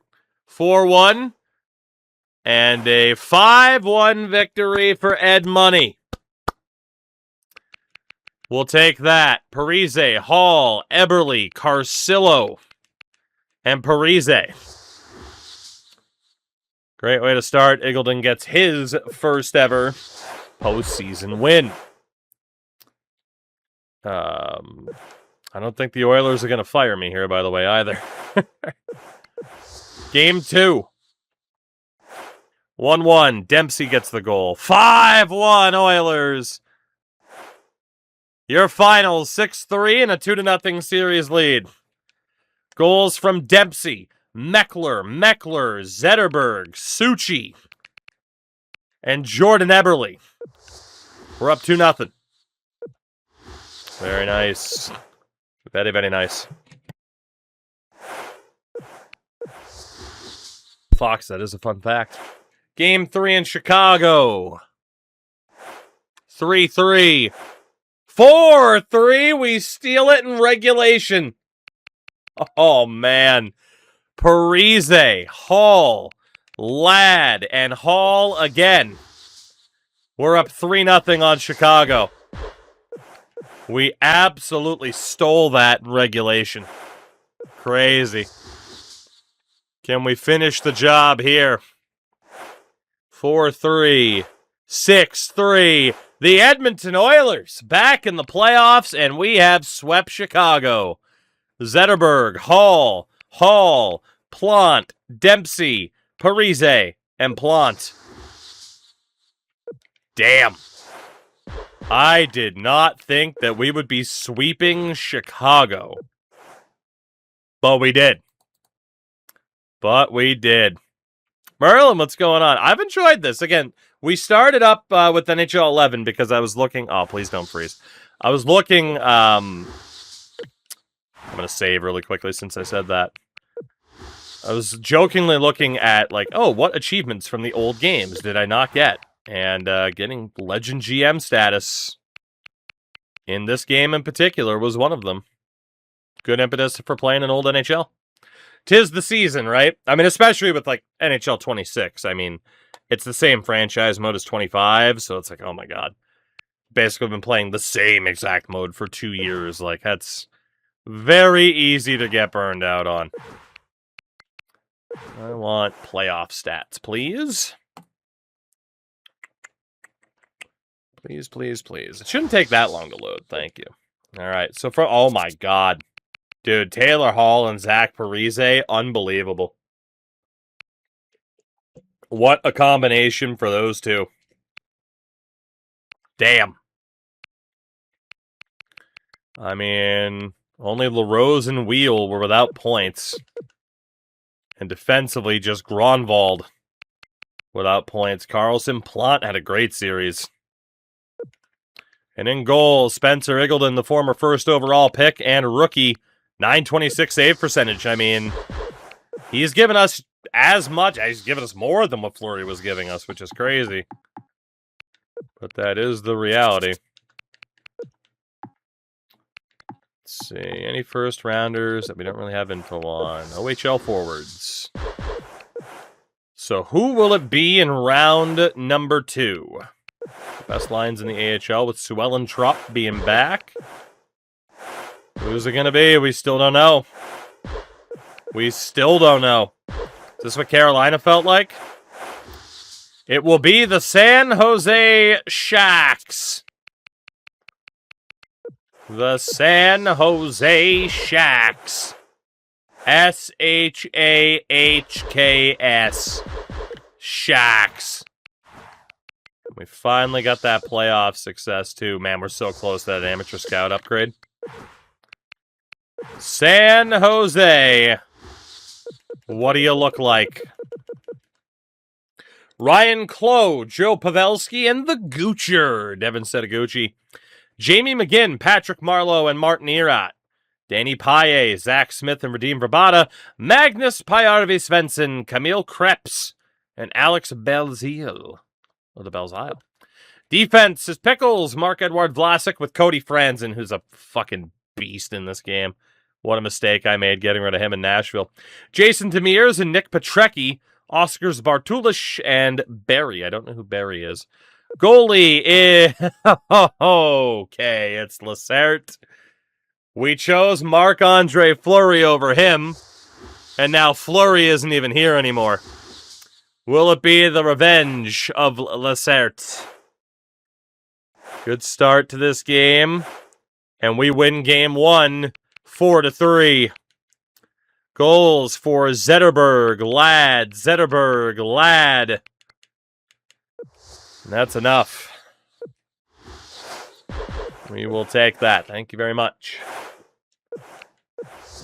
Game number 2. 1-1, Parise. Dempsey and Hall. Another goal for Hall. Another goal for Taylor Hall. He's insane. We're up 2-0. 6-0 this postseason. Game number 3. Reichel scores. Suchi scores. Eberle, Hall, Parise. Hall and Eberle. 7-1. 7-0.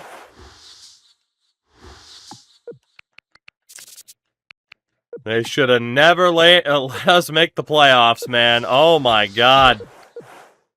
Game 4. Can we end the Sharks? Zetterberg scores. Plant with 2 goals. Parise with a goal. The Edmonton Oilers are going to the Western Conference Final after back-to-back sweeps. The Edmonton Hurricanes. Holy shit. We went from not being able to make the playoffs to whatever the hell this is. Oh my God, dude. Taylor Hall has 20 points in 8 games. Parise on 18, then Zetterberg with 9. What the fuck? Whew. Chad LaRose is the last forward who hasn't recorded a point. He's the only player that is yet to record a point. Alex Plant leading this defense core in scoring is not what I expected. And then Spencer Eagleton, 8 games, 8 wins, a .225 goals against average, and a .932 save percentage for the rookie. That is absurd. He's a god, man. Taylor Hall is a god. Dude, he's only 25 at this point, too. He's still so young. Well, it looks like it's going to be Columbus. Igor Dobesh. The Western Conference Final will be Edmonton and Columbus. Fair enough. Let's see, anything else too crazy here? You know, if there's talks about any of the EA title, we run the same run as F1. Fox, haven't heard anything. And there it is. Columbus, with 50 wins, will have home ice advantage. What do the Blue Jackets look like? It's Nikita Filatov, Anton Vermette, and Jake Voracek. Patrick Maroon, Brad Richards, and Rick Nash. Lori Korpikoski, someone named Ryder, and presumably Joel Ward. Bud Holloway, probably Tyler, maybe Tim Kennedy, but probably Tyler Kennedy. And Rick Rippon. The defense is Anton Strawman and Mike Commodore. Chris Russell and Jonathan Erickson. Chris Butler and Davis Druiski. Goalie, Steve Mason. This is a scary one. Game 1. 2-0 Jackets. 3-2 Oilers. Still 3-2. And the Edmonton Oilers take game 1. We're 9-0. Whitney, Plot, and Carlson, 3 goals in the second, all from defenders. We win game 1. Game 2. Oh my God. 1-0 Jackets. 2-1 Carlson and Ladd. Eberle adds another. The Oilers are 10-0.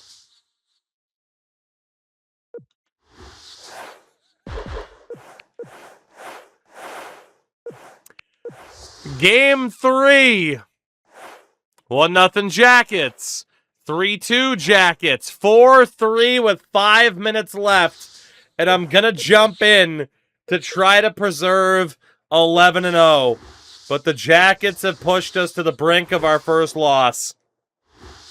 We'll see what we can do. I have struggled like hell to score goals every time I've jumped in. But maybe this is the time. It needs to be the time. I need a goal here. Please. Please, please, please. And it's our first time getting to see Zetterberg, and he wins the draw. Get that puck in. Taylor Hall. Where are we going? John Carlson. Damn. Parise for Carlson. Parise, step in and shoot. Save and a shot that came in a good opportunity. Whew. Trying to keep the dream of an 11-0 start alive. But we need a win. Filatov is the Jackets' leading scorer in the postseason. For the face-off for Zetterberg, and he wins it. Carlson for Gronwald. Does he have the strength? No, he doesn't, but he stick lifts. Fuck you, Voracek. Working that one up through middle ice into as the well. neutral zone. Good poke check by Carlson. Away and break up the offensive attack. Zetterberg for Hall. Taylor Hall gets leveled. Over 4 minutes left to go here in the third period. The Blue Jackets lead by just one. Stand-up hit on Voracek. Gagne for Hall. Gives himself a chance. Picks that puck up. Gagne. Gagne. Oh, I had to go 5-hole. They kept stick lifting me. Stick lift works really well in this game compared to the modern games. Oh my God, Pat Maroon just ripped me apart. Nice job by Eagleton. Hall for Gagne. Hoping someone would crash towards the net. They didn't do it. All right, Witt, good protect. Andrew Ladd. Puck being moved against the boards. Look at all the effort going in to try to come away with control of it. Oh, Gagne, you got to be better in the neutral zone there. They might win the race to this puck. Gains possession in Hit him, behind Blunt. the net. Good man. Whitney back down.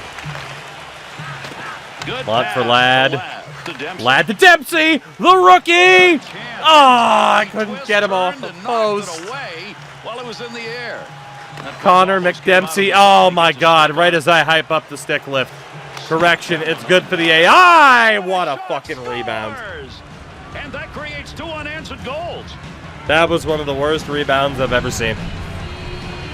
He missed a puck cover. Nash is going to get another marker on that. Yeah, a really unfortunate bounce. The Blue Jackets lead and that will be our first loss. Another ESHL rebound. Yeah. This will be our first loss of the playoffs. Never play again. I mean, I only play when we're losing anyway. I mean, I guess technically we could have scored. It was unlikely, though. Rory Korpikoski. We got our 4th line out now because of the stamina. Let's go, Meckler. Good play to hold win. that in the zone. Lash off. It deflected. Marcillo for Lash off. Take it back up to the line. Not a very good decision. Board playing Meckler. Marcillo. Back for Lash off. That one. Save made off the pads. Carcillo's going to go for a slash. So the AI can spam stick lift everything. I do 1 stick lift, I get a penalty. The late penalty coming. A Taylor's oldest time. What a fucking hit by Suchi. Holy shit. I'm going to have to watch that back, man. He fucking lit that guy up. Check this out. There is. That's our one highlight for the game, is watching Suchi just obliterate this dude. Holy God. That was a big man. Whew. A sack of shit. No doubt. Well, we do have Reichel out here, who's a playmaker, so I mean, And there's Not a totally face-off win that's going to deny an Carlson's offensive out setup too. at a big moment in this game. Ronwald for Reichel. Connects on Reichel that to one. Zetterberg. 2 on Zetterberg gets around. Zetterberg! No, I Great can't use score. of the glove right there. What I a can't save. score. Nice hit, Carlson. Nice play right there. Use the stick defensively. And with that whistle and offside face-off. Reichel, I don't coming need up. you taking a penalty here, bud. Please don't. Third period, Reichel moving and along. Zetterberg Quick still. We game. know Reichel's good on the Barkowski's draws. He goal wins it. earlier in the period. That may be the one that puts Reichel it for away. They're up by Zetterberg. 2 and running out of time. Zetterberg. Keep an eye on that clock. Running out of time. Lash Third off. period. Plant. Shot hits Can't him, get the and shot off. It it's, was too gonna risky. go somewhere. The Zetterberg. Oilers pull the Zetterberg goalie. steps They've in. got the extra Yes! We're not done! SH column. Henrik Zetterberg. I fucking scored a goal. Zetterberg's goal comes on Old man Zetterberg. He's a playmaker, and what do you have to Woo. make plays? Pan. And it's timeout time. And he used them for the deke there. Final Reichel and minutes of the period. Zetterberg They get are a still goal out. that makes it a one-goal We game. got Now we're 46 gonna see seconds. the Another real face-off Rush win. offensive. Yeah, they were in Oh my God, the full net's throttle already- before that. the Now net's they're already going into empty. afterburner mode. They're gonna Zetterberg. put it on. Zetterberg. No! What a hit by Eriksson. Oh my God, what a poke. What a poke. That's huge. Pass for Lashoff. Matt Lashoff. That one's Towards goal. Rebound. Gagne, please. Referee. Referee. What is that? Hello? That's legal? Jesus Christ. Oh, no, no, no, no. Lashoff, please. Oh, fuck. Plant. Turn around. He shoots, he scores! And into the empty net it goes. And that'll do it. We had hope for 5 seconds. Winger moves in to pick up that puck. Good Absolutely play after the hosed by the ref there. face-off. 2 on 2 the other way. 2 for a minute. Absolutely hosed. Big opportunity. Eagleton, I'm sorry. I started headhunting. And That's another not your goal fault. late here in the third, I adding started to their big headhunting. edge. I can't believe that wasn't a penalty. That's nuts, man. Gagne was nowhere near the puck at that point. Wrist shot on, save made. Loose puck in the zone, he's got it. Big time effort, that's the offensive zone. Finds that loose puck, controls it. Great movement right there. Well, we dropped That one this time. game. That's our And first that's the loss end of of the this one. postseason. The Oilers, this Got absolutely hosed by that stick check. Need to get the curve shot going. Brother, I'm trying. It doesn't go like it used to. I don't have those E ESHL +9 boosts on wrist shot. Oh, man. All right, we know about that top 5. Obviously, we got to get to this next game. So we'll look at Boychuk there. All right, game 3. I mean, we are still 10-1 in this postseason. 3-2 Oilers, 4-3 Oilers, 5-3 Oilers. The Edmonton Oilers are 1 win away from the Stanley Cup Final. Goals for Gagne, Dempsey, Eberle, Carcillo twice. A 2-goal night for Dan Carcillo. And we go back to Columbus with a chance to advance. Ladd scores. Oh, it's close. Here we go, here we go, here we go. That is it. The Edmonton Oilers are going to the Stanley Cup Final with a 12-1 record. Holy hell. Andrew Ladd, Zach Parise. Parise with 2. We are the 2026 Carolina Hurricanes. And there's a chance we could be playing Carolina in the final. Funny enough. So one blip on the radar with that loss, but whew. Shout out to Carcillo, has 3 points in this postseason. They're all goals. Dude, Taylor Hall, 25 points. Parise, 23. Damn. And Chad LaRose still without a point. Defensively, Carlson, Plant, Whitney, they've been crushing it. Suchi's been great. Gronwald still just the 1 assist. And then Eagleton now a 2.46 goals against average, 12-1 record with a .925 save percentage as a 21-year-old rookie. Former first overall pick. Turned out to be worth it. LaRose just enjoying the ride. Who's it going to be in the finals? The Tampa Bay Lightning and the Edmonton Oilers play for the Stanley Cup this year. All right.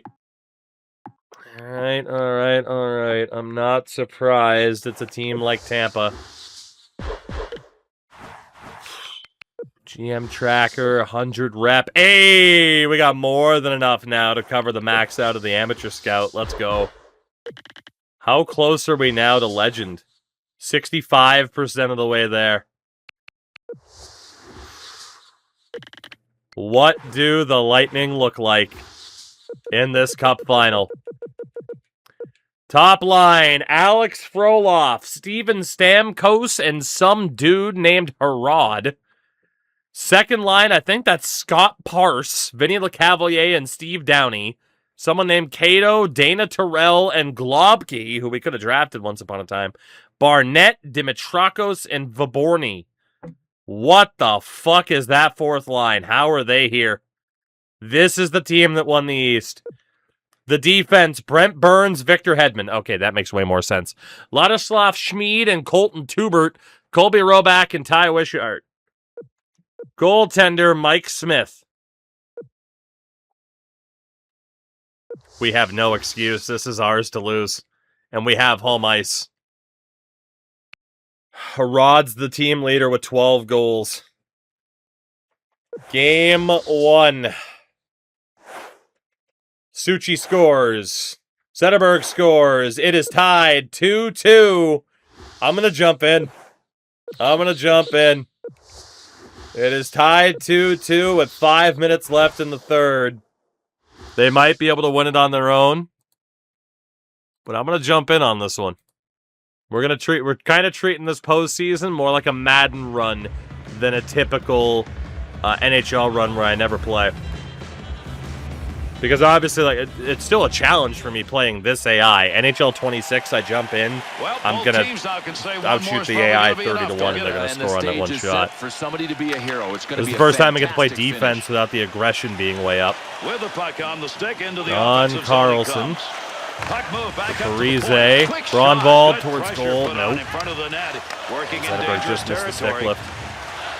Get him, Henrik. Get him. Nice job. Carlson for Braunwald.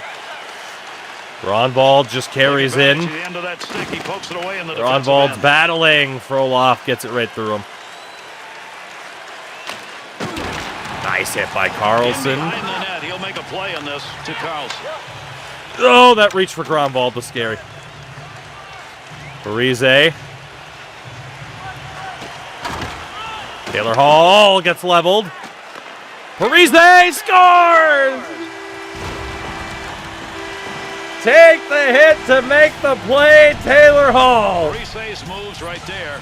You can't Dude, Hedman murdered Taylor Hall, but I have found a way to score. The backhand is the key. Zach Parise's 10th of the playoffs. Enough for the club to put a W up. Boy, he would love that. It really helps your confidence. We when got you score 3 minutes to game-winning hold goals. on. It's Dempsey. Dempsey gets the stick slashed out of his hand. No call. Here's an offensive chance. 3-on-2. The odd man Poke is check off of one. denied. Globke for Cato. Hit the post. Velocity he got on that Whitney shot. can't get the pickup. Nice hit. Globke. Eagleton covers the rebound. Beat if he hit the crossbar. Oh. That was scary. Huge hit by Carlson. Over 3 Eberle, minutes Reichel. left. Third period. The Out Oilers there, good lead win for now by Eberle. 1 goal. Flash off to Suchi. He couldn't handle it. He's got that one on the stick. That was just wobbling around for a minute. Having a lot of trouble controlling bouncing pucks. Handles that one at the point and Time we cleanly. don't have to panic to get it back. Suchi misses the puck, And that's gonna and tie it up. Tampa scores. How Suchi doesn't get that puck, I have no idea. Is not in the way. And Eagleton gets beat. High glove side. We're tied again.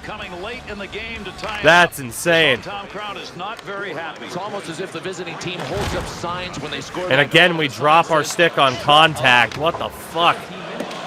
I can't believe we didn't get that pickup. Fuck. It's supposed to be more down the middle. Good save, Eagleton. Dude, that's the forechecking pressure is nuts. Colby Roback.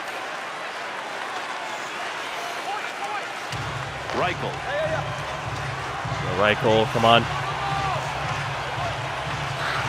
And Reichel can't deke even though he's a playmaker. Jordan Wheel. Takes that pass from down low. One. Along the line. Wheel. To Zetterberg. Zetterberg, roll out. There's some There's ground. nowhere to go. With a fight. One for Whitney. Steps in. Puck under control in his offensive Lost zone. it. To Globke. Oh, way that goes through.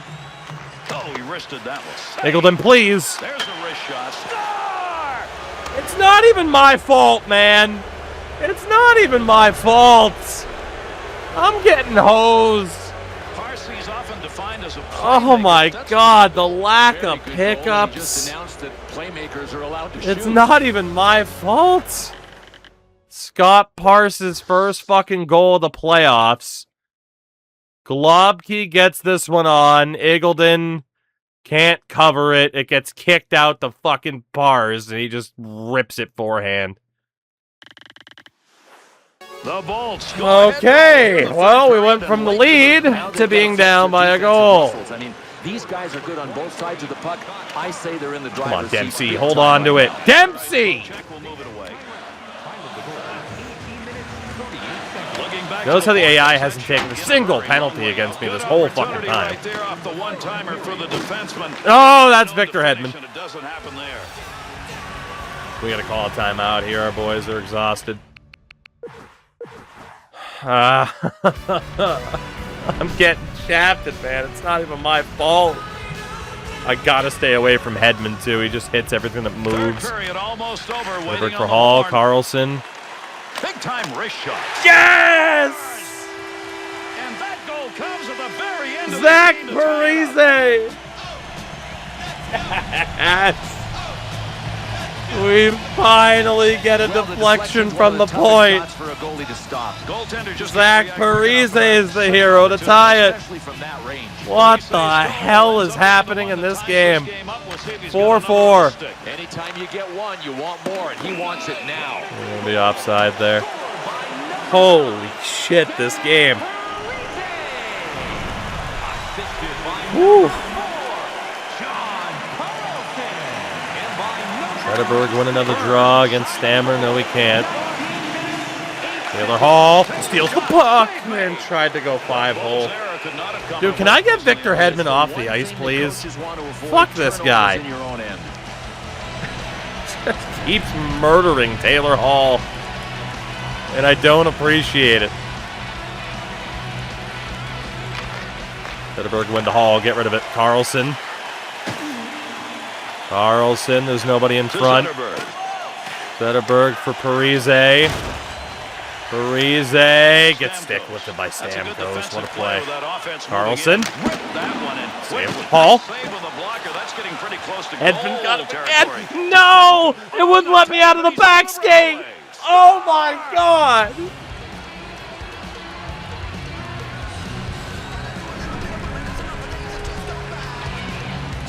Jesus Christ, man. I mean, the goalie bit on this deke, hook, line, and sinker. Fantastic goal. Oh my God. Come on. It just wouldn't let me out of the back skate with Gronwald there. Carlson did nothing, and Stamkos is just gone. With that last goal, Holy shit, dude. We got 18 seconds. Gagne wins the draw at least. Plant carries in. Plant circles back towards goal. Smith covers. We'll at least get the goalie out and the extra attacker. Fuck me. Come on, Zetterberg, please. He'll handle that one in his own. On ball offensive end. towards Puck goal, hits him and deflected. rolls away. It's a Gagne, block even though he didn't see it blocked. Can't get the stick coming. lift on Burns, and that'll do it. Takes the shot, and Oh, he fuck scores! you. And there's the empty net goal. Fucking empty netter with 0.4 seconds. And that's the end of this game. It is over.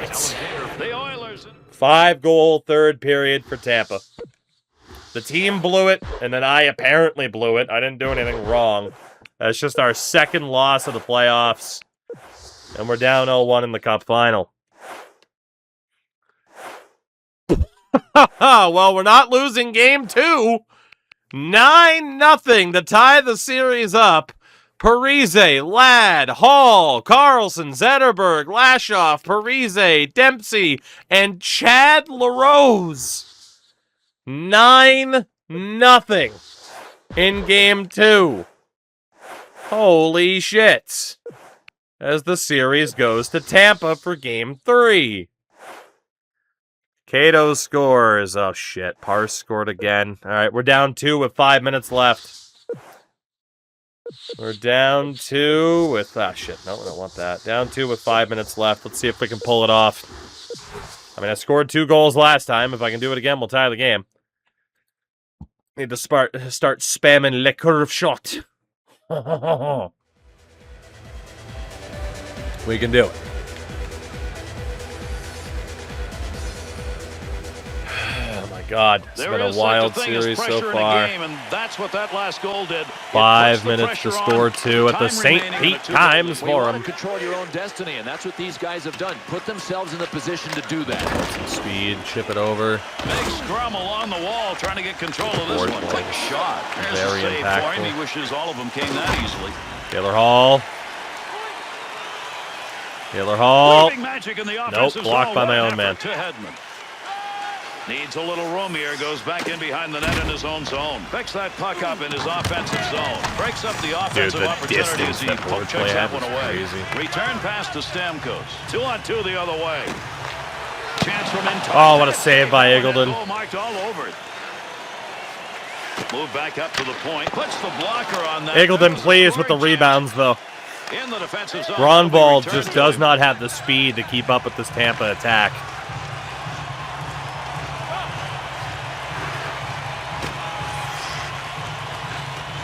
To Hall.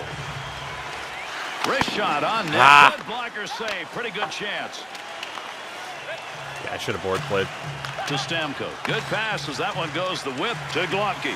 There's an offensive opportunity. Nice Save. glove save. No, That's a Carlson, good where the chance. fuck are you going? Chance. He got the lumber on it and knocked it away to Carlson. Can't Needs pass to it out clear 'cause the here, air doesn't trying to realize get when you're out. playing Dead it to ahead him. on that one. Please. Good coverage. He's gotta move Parise, this it's puck Colby to Roback. Globke. You cannot be losing a 50-50 puck pickup to Colby Roback if we're going to win this damn series. Takes that pass up on the line from down low. Nice wrister. Great save made on a one-timer that he got a lot of. Up the wing to Ladd. Andrew Ladd. Look at the move. Big wrist Damn. shot. Great effort by the goaltender. Big save. To Dempsey. Go for Dempsey. Roll out. Fuck. Got to move this. They're moving in front of the net. Big snapshot. No, that didn't go? That shot came from a scoring chance. The ball. I told you, the curve shot they is got not forced as a little bit, but still, that turnover OP looked as it blatant used to me. feel.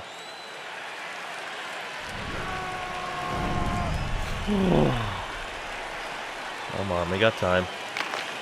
Picks that one Good up win. in the offensive zone. That baby's burning. Smead, defender loses that one off the poke check. Take that puck from down low, go back to the point. Gets around the defender with a deke. What an offensive chance.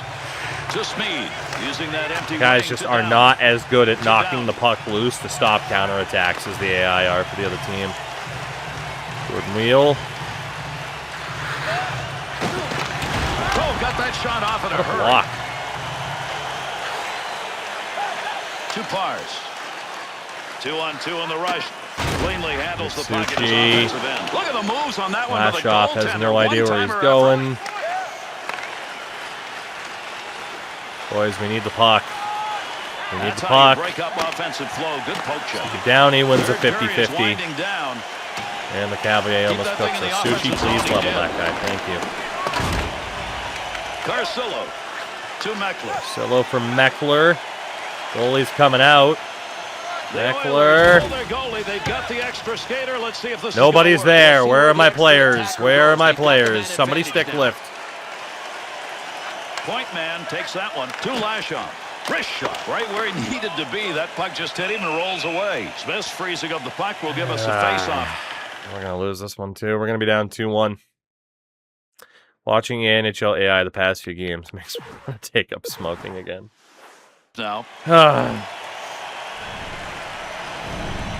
I won't hear it from people who say the AI haven't gotten better. I'm not saying they're great, but like, there were some They'll times. keep the offense rolling here. He finds that loose puck. Man, they're so good at blocking shots. Ball board play. Oh, come on. Hedman would have gotten that. Hello? Okay, you know what? I'll take a fight. The puck stays in the zone. I don't really remember how to fight here. Got my ass kicked by Alex Frolov, but at least the puck stays in the zone. Bill, we got a pretty good fight out of that, but to tell you the truth, as I was watching, I'm not sure what was going on. You know what, Gary? At least the puck stays in the zone. Finally, it took just one hit to get them both to drop the gloves and say. And Zetterberg lost the draw to Stamkos. Somebody stick lift him, please! Why do my AI never stick lift? Picks that one up at the point. He scores! An empty net goal. I had 3 people right around the puck carrier, and they all just stand there. They don't do anything. It's fucking insane.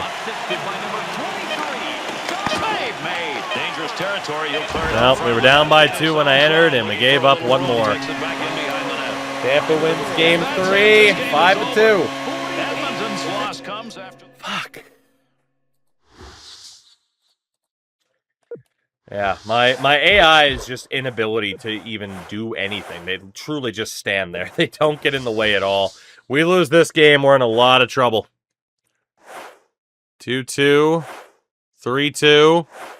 Series tied at 2 wins apiece. Thank God. Dempsey, and Eberle. Whew. Now 14-3. We're 2 wins away. Heading back home for game 5.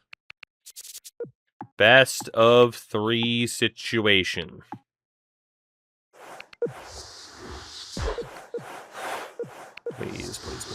Please. 2-1 Oilers. 6-3 Oilers. The Edmonton Oilers are 1 win away from the Stanley Cup. Wheel, Dempsey, 2 goals for Ladd. Eberle and Hall getting involved as well. 1 win away. We head to Tampa for game 6. Can we do it? 2-1 Lightning. 3-2 Oilers. 3-3. If I lose, it goes to 7. If I win, we win the cup.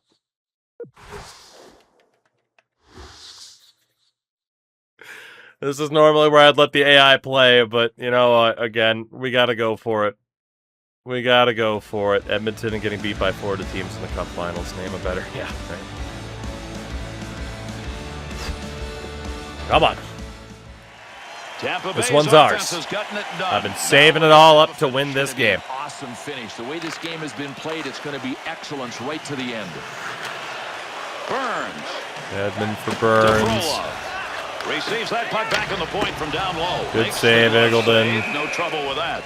And we'll hold on to it. We're not going to risk it at all. Going to tell the AI to crash because we just need to get pucks on goal at this point. Taylor Hall, 36 points this postseason. Shoe in for the Conn Smythe should we win the cup. And my AI took a pen. Holy fuck, Brent Burns. That was so cool. You never see the AI do that. That was Hedman, actually. Excuse me. Fake slap shot to get a guy down. Another one because he knows the lane's not there. And then he fires it. That was sick. Unfortunately, my AI just took a pen. And it's Taylor Hall going to the box. Edmonton's not good. Killing units back out on the ice. They killed off the only other opportunity. Now they need one at a crucial moment. Trying to find a way to get this out of the zone. Flash off. Don't risk it. Effort. Got it out of the zone. It's risky with Zetterberg. 2 goals so far, and he's looking Stick for the with hat trick. Zetterberg and hope the AI can play defense. Okay, well, so much for that. To Zetterberg. Puck carrier doesn't have it anymore. Good poke check. Got that one out of there in time.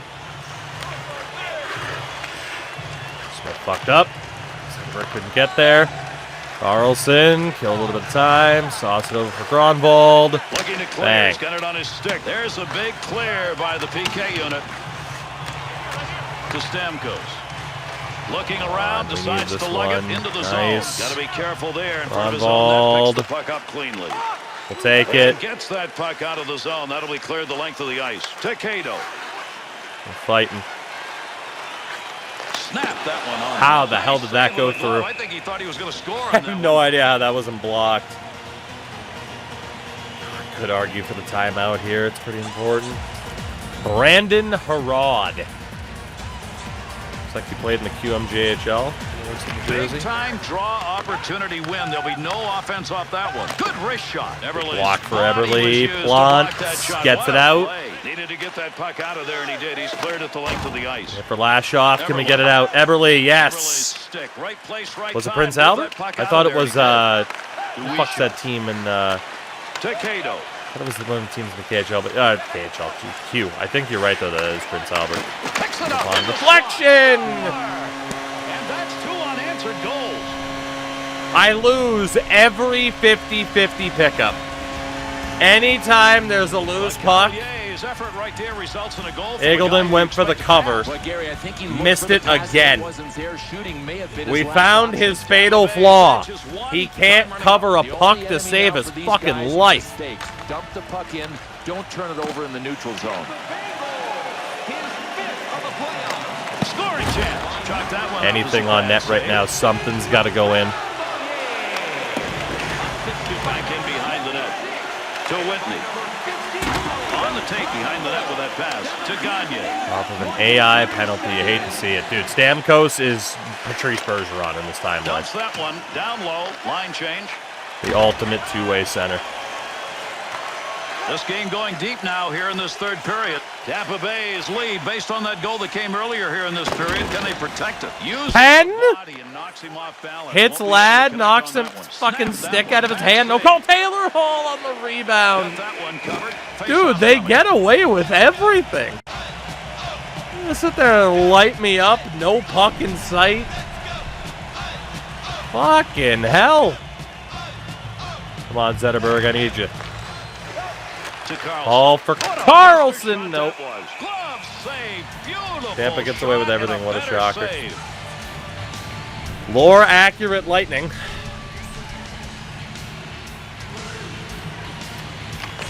Rob Zetterberg, Gromwald for Parise. Board play him, board play him. Board play him, board play him. On the boards, big time scrum going on here. Save made with the pad. The Oilers are not afraid to take those shots from the point. Why not? It's open. But these guys are getting chances. Why? Because they're putting the puck into forecheck. Carlson, how the fuck did he get a piece of that? Super aggressive with a forecheck. All for Zetterberg. Dude, they're fucking poking everything. It's crazy. Last here in the third. Holy shit. Nice hit. What? Dude, I'm aiming right at Taylor Hall. It even switched me to Taylor Hall. What the fuck was that? Knocks that one away. Center ice poke check. Stop getting every fucking poke check, fucker. Moves in the zone. Easy save with the pad. Still has it in the offensive end to Dempsey. Puck up to the point now. Well, he blocked that shot. I'm Reichel, not sure please. he ever saw it, but hey, he got the job. Penalty, because I stick with. I hate this gameplay. Spoiler alert: NHL 11 and 12 are not fun to play. 13 also, it's a little bit better. 14 is a slight smidge better. Yeah, for anyone who's like, no, man, the gameplay of this era was fucking perfect. You're drunk. Maybe you were drunk when you played it. These games are not as good as what people fucking remember. I promise you. I promise you they're not. He's got that one on the stick. How on earth did I not get a poke check there? Tampa Bay's built this lead tonight on turnovers, Bill. But the NHL game has the best gameplay. Fucking 2K10. Looks like we've got a delayed call coming. Referee's got his arm up here. Play will go on. Oh, we're going to game 7. Can I just back out of this and hit sim to end? No? Okay. Volbek's going to pick up the Just got penalty. absolutely shafted there. They score because my AI take a pen, and the second I try to stick lift from a good position, instant penalty. A couple of guys take Brutal. Sound familiar, by the way, for people that play modern NHL? The Oilers lost here. Yeah, don't worry. Modern problems. Where do they come from? This. We go to Game 7. Cups in the building. 2-1 Oilers. 3-2 Oilers. Still 3-2 Oilers. I'm fucking playing it. I don't even care. I'm playing it. I could watch it. Fuck that. I'm getting my redemption. I'm gonna lose this game too. You know I'm gonna lose it. My AI is gonna take a penalty, or I'm gonna lose every 50-50 fuck pickup. It's gonna be great. 5 minutes to kill. Goal is going to be the one that'll be the difference in this game. Cup on the line in Edmonton. do is get out there and get another one. Takes that pass up the middle of the ice on his way in. Offside whistle there. Yeah, He we couldn't killed hold 6 that blue seconds. line. That's fine. You blow it, you have to retire. We blow it, I'm gonna go cry myself to sleep. The Oilers lead by 1. Can they protect it? Poke check, center ice. Puck rolls free. He'll carry that puck into the offensive zone. Scoring opportunity. What Good a deke fucking he put save. on. That's a safe play. Got rid of it. He thought about Taylor covering Hall. the whistle. Great chance. Here he goes. The curve shots. Does not go. Hall. Back to the point from down Carlson low. for That Gronvall was towards goal. Taylor Hall. Nope. Offense on that. He was just in the right place, and that puck hit him to Stamkos. 2-on-2 the other way. Come on, defense. Hall. Big scrum along the wall here to try to get that puck. In behind the net, he takes that back on the return What I pass. gotta do. Nice pass. Head Back man. Parise. Burns. No, Burns just stands him up. Goalie, Goaltender please back to stay in the stop goal. You're a goaltender. He's got it. Let's go, Dempsey. We know you're fast as hell, Dempsey. Offensive scoring chance. What a move he put on. Fucking full body extension poke check when I'm just trying to throw a shot on goal. Fresh shot on. Oh, what a shot. Score! This game is tragic. Goal answering. They've come back to tie This up. game is fucking tragic. Oh my fucking god.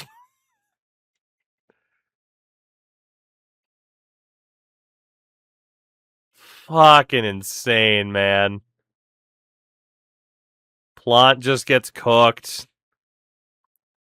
Off of Whitney's fucking knee. Juiciest rebound of all time. Sometimes, no matter how much a goaltender does, Bill, you're just not going to find the puck. Well, it will show up as a goal against on the score sheet, but You've gotta be fucking kidding me. Save as hard as he tried to get to it. Goaltender goes back, stops it there to Whitney.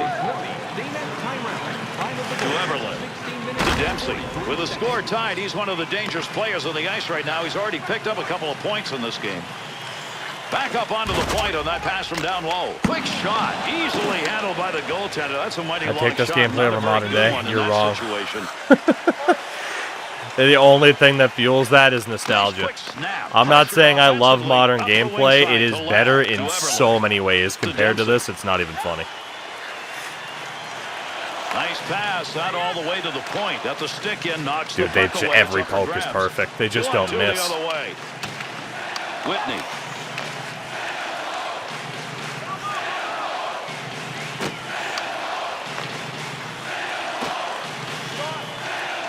Puck rolls away after Jesus, that poke check fuck at center ice. off! The This is Oilers so got it bad. again, Mercy. That is not Poke the time checks to me take a from penalty. behind, stick lift him back from a good angle, There's 2 minutes for instant wood pen. chopping. Because he just turns on a dime. GG's. I'm not fucking accepting this result if I lose in regulation like this. That's horrific. That's horrific. Control of the puck. To Stamkos. Easiest pass of all time. Misses for no reason. Love it. He'll control that puck in the offensive zone. Poke check with John Carlson. Oh, No what a move put on. accuracy. He left that defender and he's open. Bounces right through. Dude, fuck off. Fuck off. This game is garbage. Oh my god, I forgot how shit this game is, dude. This game is fucking tragic. Of course, bouncy, bouncy. They get it right back. And that's how goalies used to hug the post. So, of course, it goes in. I forgot how fucking bad these games are. I'm sorry, I have never bought into the hype that this is the best era. No, the fuck it isn't. These games were bad at the time, and they've aged even worse, I promise you. The only thing these games have going for them is nostalgia. That's it. And I do enjoy the nostalgia of it, but oh my god. Power play goal that came earlier in this period may be the game difference. Third period almost. Like, are you seeing this shit, dude? I'm not accepting this result, by the way. There's no way. Like, I'm doing this for the fun of an achievement and shit. This is awful. This is awful. Like, you mean to tell me that's not a penalty, though? That's not a penalty? A stick lift from there. It hit me in the hand! How is it not a penalty? It's going through his glove! But I get a penalty if I go anywhere near the A button. Or I do get the stick lift that doesn't actually complete. Here they come. 2-on-1 opportunity. Goaltender looking. He's moved this slow. Takes that one up the wing. Yeah, great time for a line change game. Thank you. That zone too soon. That's going to be whistled offside.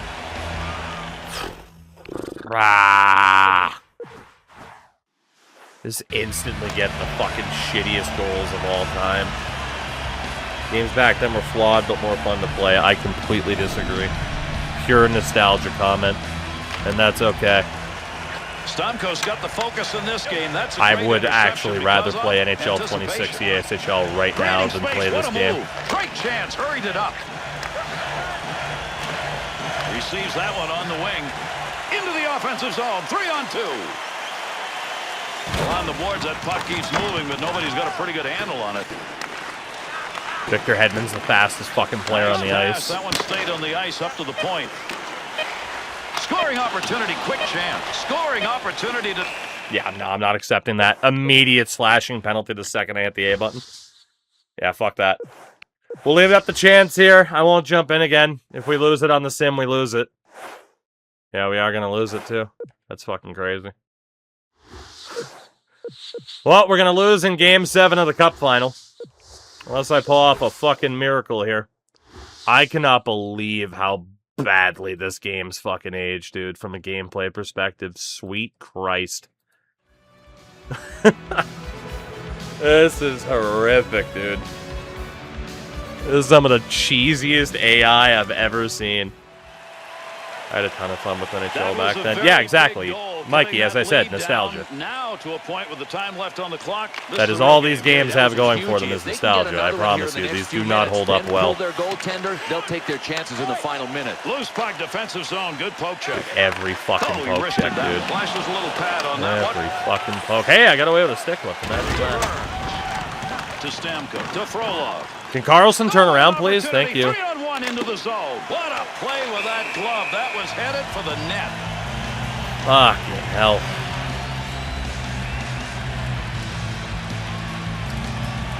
Well, very nice of us to make it all the way to the Stanley Cup Final, win Game 2, 9-0, and then just continually fucking blow leads and shit. It's great. No puck on that one as he... How the fuck am I losing the puck there? It doesn't make sense. In the neutral zone, up against the wall, he lugs this one. By the way, you notice I haven't had one power play. I haven't had one power play this whole time, and all the times I've jumped in. It's always me or my AI taking pens. From a teammate on the ice. So every time. One short, but he's got one to keep that line working. You want to give the offense a chance, keep that puck in the zone. He does. To Stamkos. Under pressure back in that defensive zone.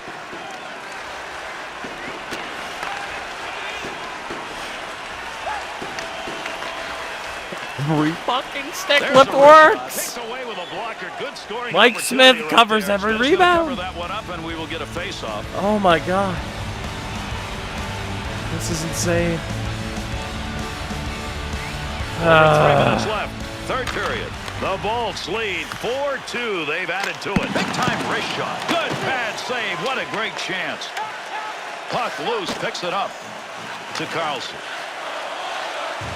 Quick Puck opportunity. Big-time shot. Save made. There's a great scoring opportunity. He got where he wanted to be. Better save. To Thank you, Eberle, for doing something.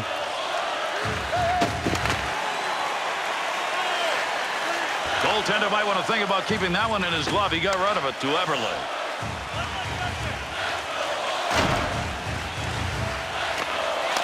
Board, play him. If I get a penalty for that, I'm going to scream. Terrell.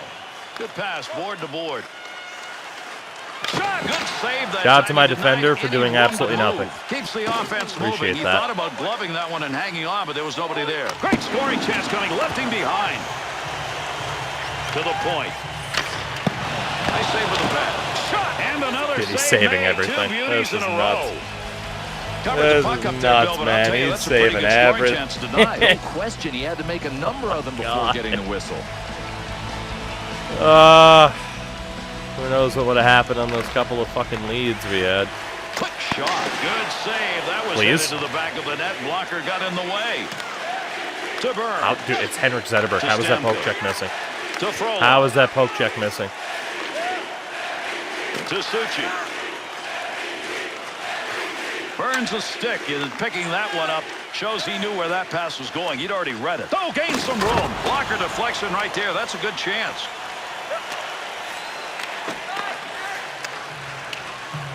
Dude, puck protecting, getting stick lifts from behind. It's insane. Good play right there to break it up. Dude, one power play. I beg you. I beg you. My kingdom for a fucking AI penalty. The Oilers pull their goalie. They've got the extra skater. Let's see if this is going to work. Not a surprise. They just had to wait for the play to go the other way to get him out. Pokes that one away at center ice. Up. I'm not accepting this.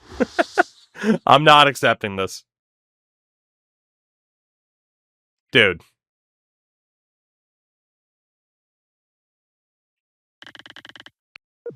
Nope. We can lose the cup. We're not losing through bullshit. Even on a 15-year-old game. I refuse to lose on garbage. No, sir. This is not an online game. I am in... Okay, and neat. Tampa wins the cup. There you go. 6-2, game 7. We got shit on. There it is. But yeah, in case you needed a reminder that these games are far from perfect, and that whenever people are like, my God, they were so much better back then, that is nostalgia. That is rose-tinted glasses. I promise you that. Because all you have to do is look up old reviews of what people said about these games at the time. And I promise you, they are very similar to what people say about the games now. This game is so mid. It's so mid.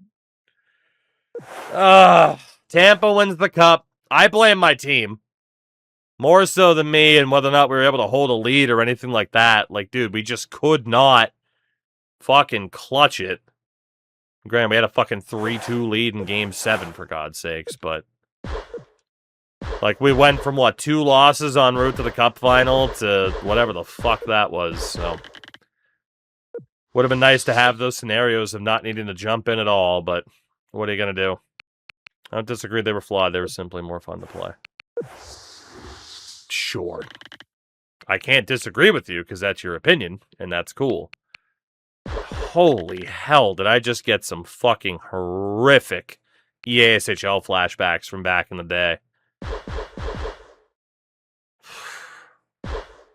Where multiple times on clubs that would, get top 100 finishes and shit like that. And, whew. Some flashbacks to sweating that shit out.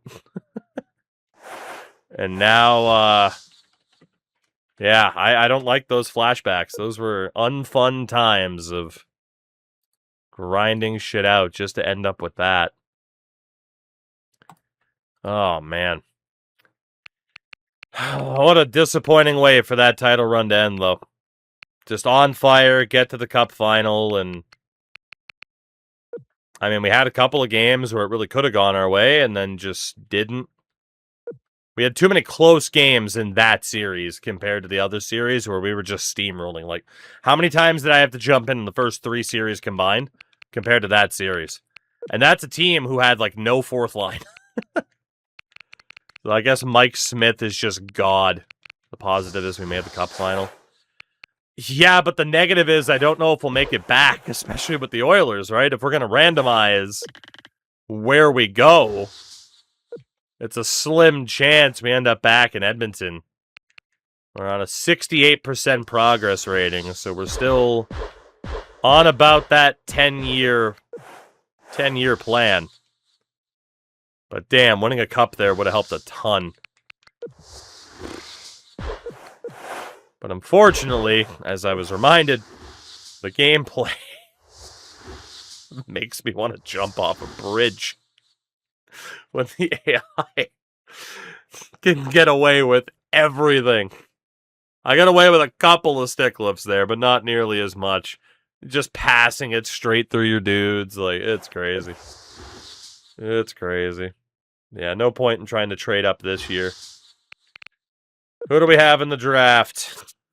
Anybody cool? Definitely not looking good for goalies. For skaters, we could risk it for Spike Andrus, but we don't have to take him this early. There's also Gord Peverly. Well, this does not look like a very good draft, unfortunately. Guess we could take Danny Lancette, but that's about it. Our scouts swear that Harvey Ramsey is worthy of a first round, apparently. Ralph Knighty. Anybody else with a couple of 7s or anything? Travis Koliva, big left-handed defender. Also Melvin Perrin, a 2-way forward, huh? Dale Dixon. From fucking Chilliwack, when Chilliwack still had a WHL team. Hunts the North Korean, that idiot. North Korean tough guy. Bam. We'll be able to meme draft this one, I think. Can't believe we were right there in the final, man, and the team just couldn't clutch it. And I certainly was not going to be allowed to clutch it. Kai Rutu, Vesa Allen, Greg Zinger, Jimmy Kovalchuk. Well, could again go for Spike Andrus and just hope for the best. I mean, in fairness, those are 7.5s. Any like guaranteed 7s? No guaranteed 7s. Vesa Allen doesn't look that bad. Jimmy Kovalchuk. Travis Petrovitsky could be okay. Christopher Kress could also be all right. There's a Croatian. Dwayne Vandenbush. 8.0 it says Georges Larac. Tough guy. Hell yeah. 2 tough guys in the draft, baby. We're not going to take this shit anymore. We're not putting up with this garbage. Anybody else is overly interesting? Gord Peverly is a pretty big risk. Vince Boys, pretty big risk. Derek Dempsey. Yeah, you know what? We're far enough in. We can just be like, all right, who do we want to risk it for? We'll go for Albert Madden for the offensive capabilities. Didn't get a single trade offer with a fully open block. You'd love to see that. We'll take Spike Andrus early just to hope for the best. We do not have a 5th round pick. We're not going to get a single trade. Oh my god. Say goodbye to our draft picks. I guess it's a good thing we took the guy. We do have a 7th rounder. Not a single trade offer that whole way through, huh? Well, we do have a couple of 7s. It's either Jesus Galvin, another tough guy, Eddie Zancanella, or Fred Tanaka. 3 more tough guys. Fucking hell. We'll go for Jesus. We need him. We need him. I can't believe we went, what, 12-1, 12-2 en route to the final, and then that happened. That is crazy. I am depressed. I mean, in terms of playing the game, I think I got my fill tonight. We'll watch the AI if we have to do anything from there, but we got to set this team up to go. Oh my God!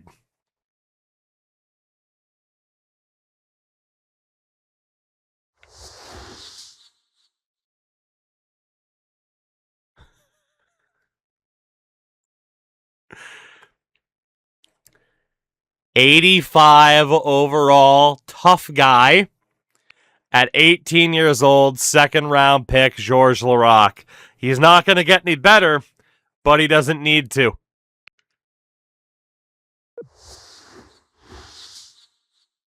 There is hope yet, everybody. There is hope yet. I don't even know where the hell our first-round pick is at this point either. Was it Albert Hunt? He was a B-. There is hope yet, is what we have learned. I didn't even look at the frickin' awards or anything. I gotta do that, too. I am so sad right now. Art Ross went to Tyler Ennis. Hart Trophy went to Spencer Eagledon, because it always goes to a goalie. Norris to Slava Voinov. Calder to Spencer Eagledon. Mike Smith won the Conn Smythe. Eagledon won the Vezina. Selke to Chris Terry. Ted Lindsay to Tyler Ennis. Rocket Richard to Marion Gaborik. There's hope yet. I think we're entering the last year of our contract. If not, there's one more after this. But to lose Game 7 to Tampa, the Cup final.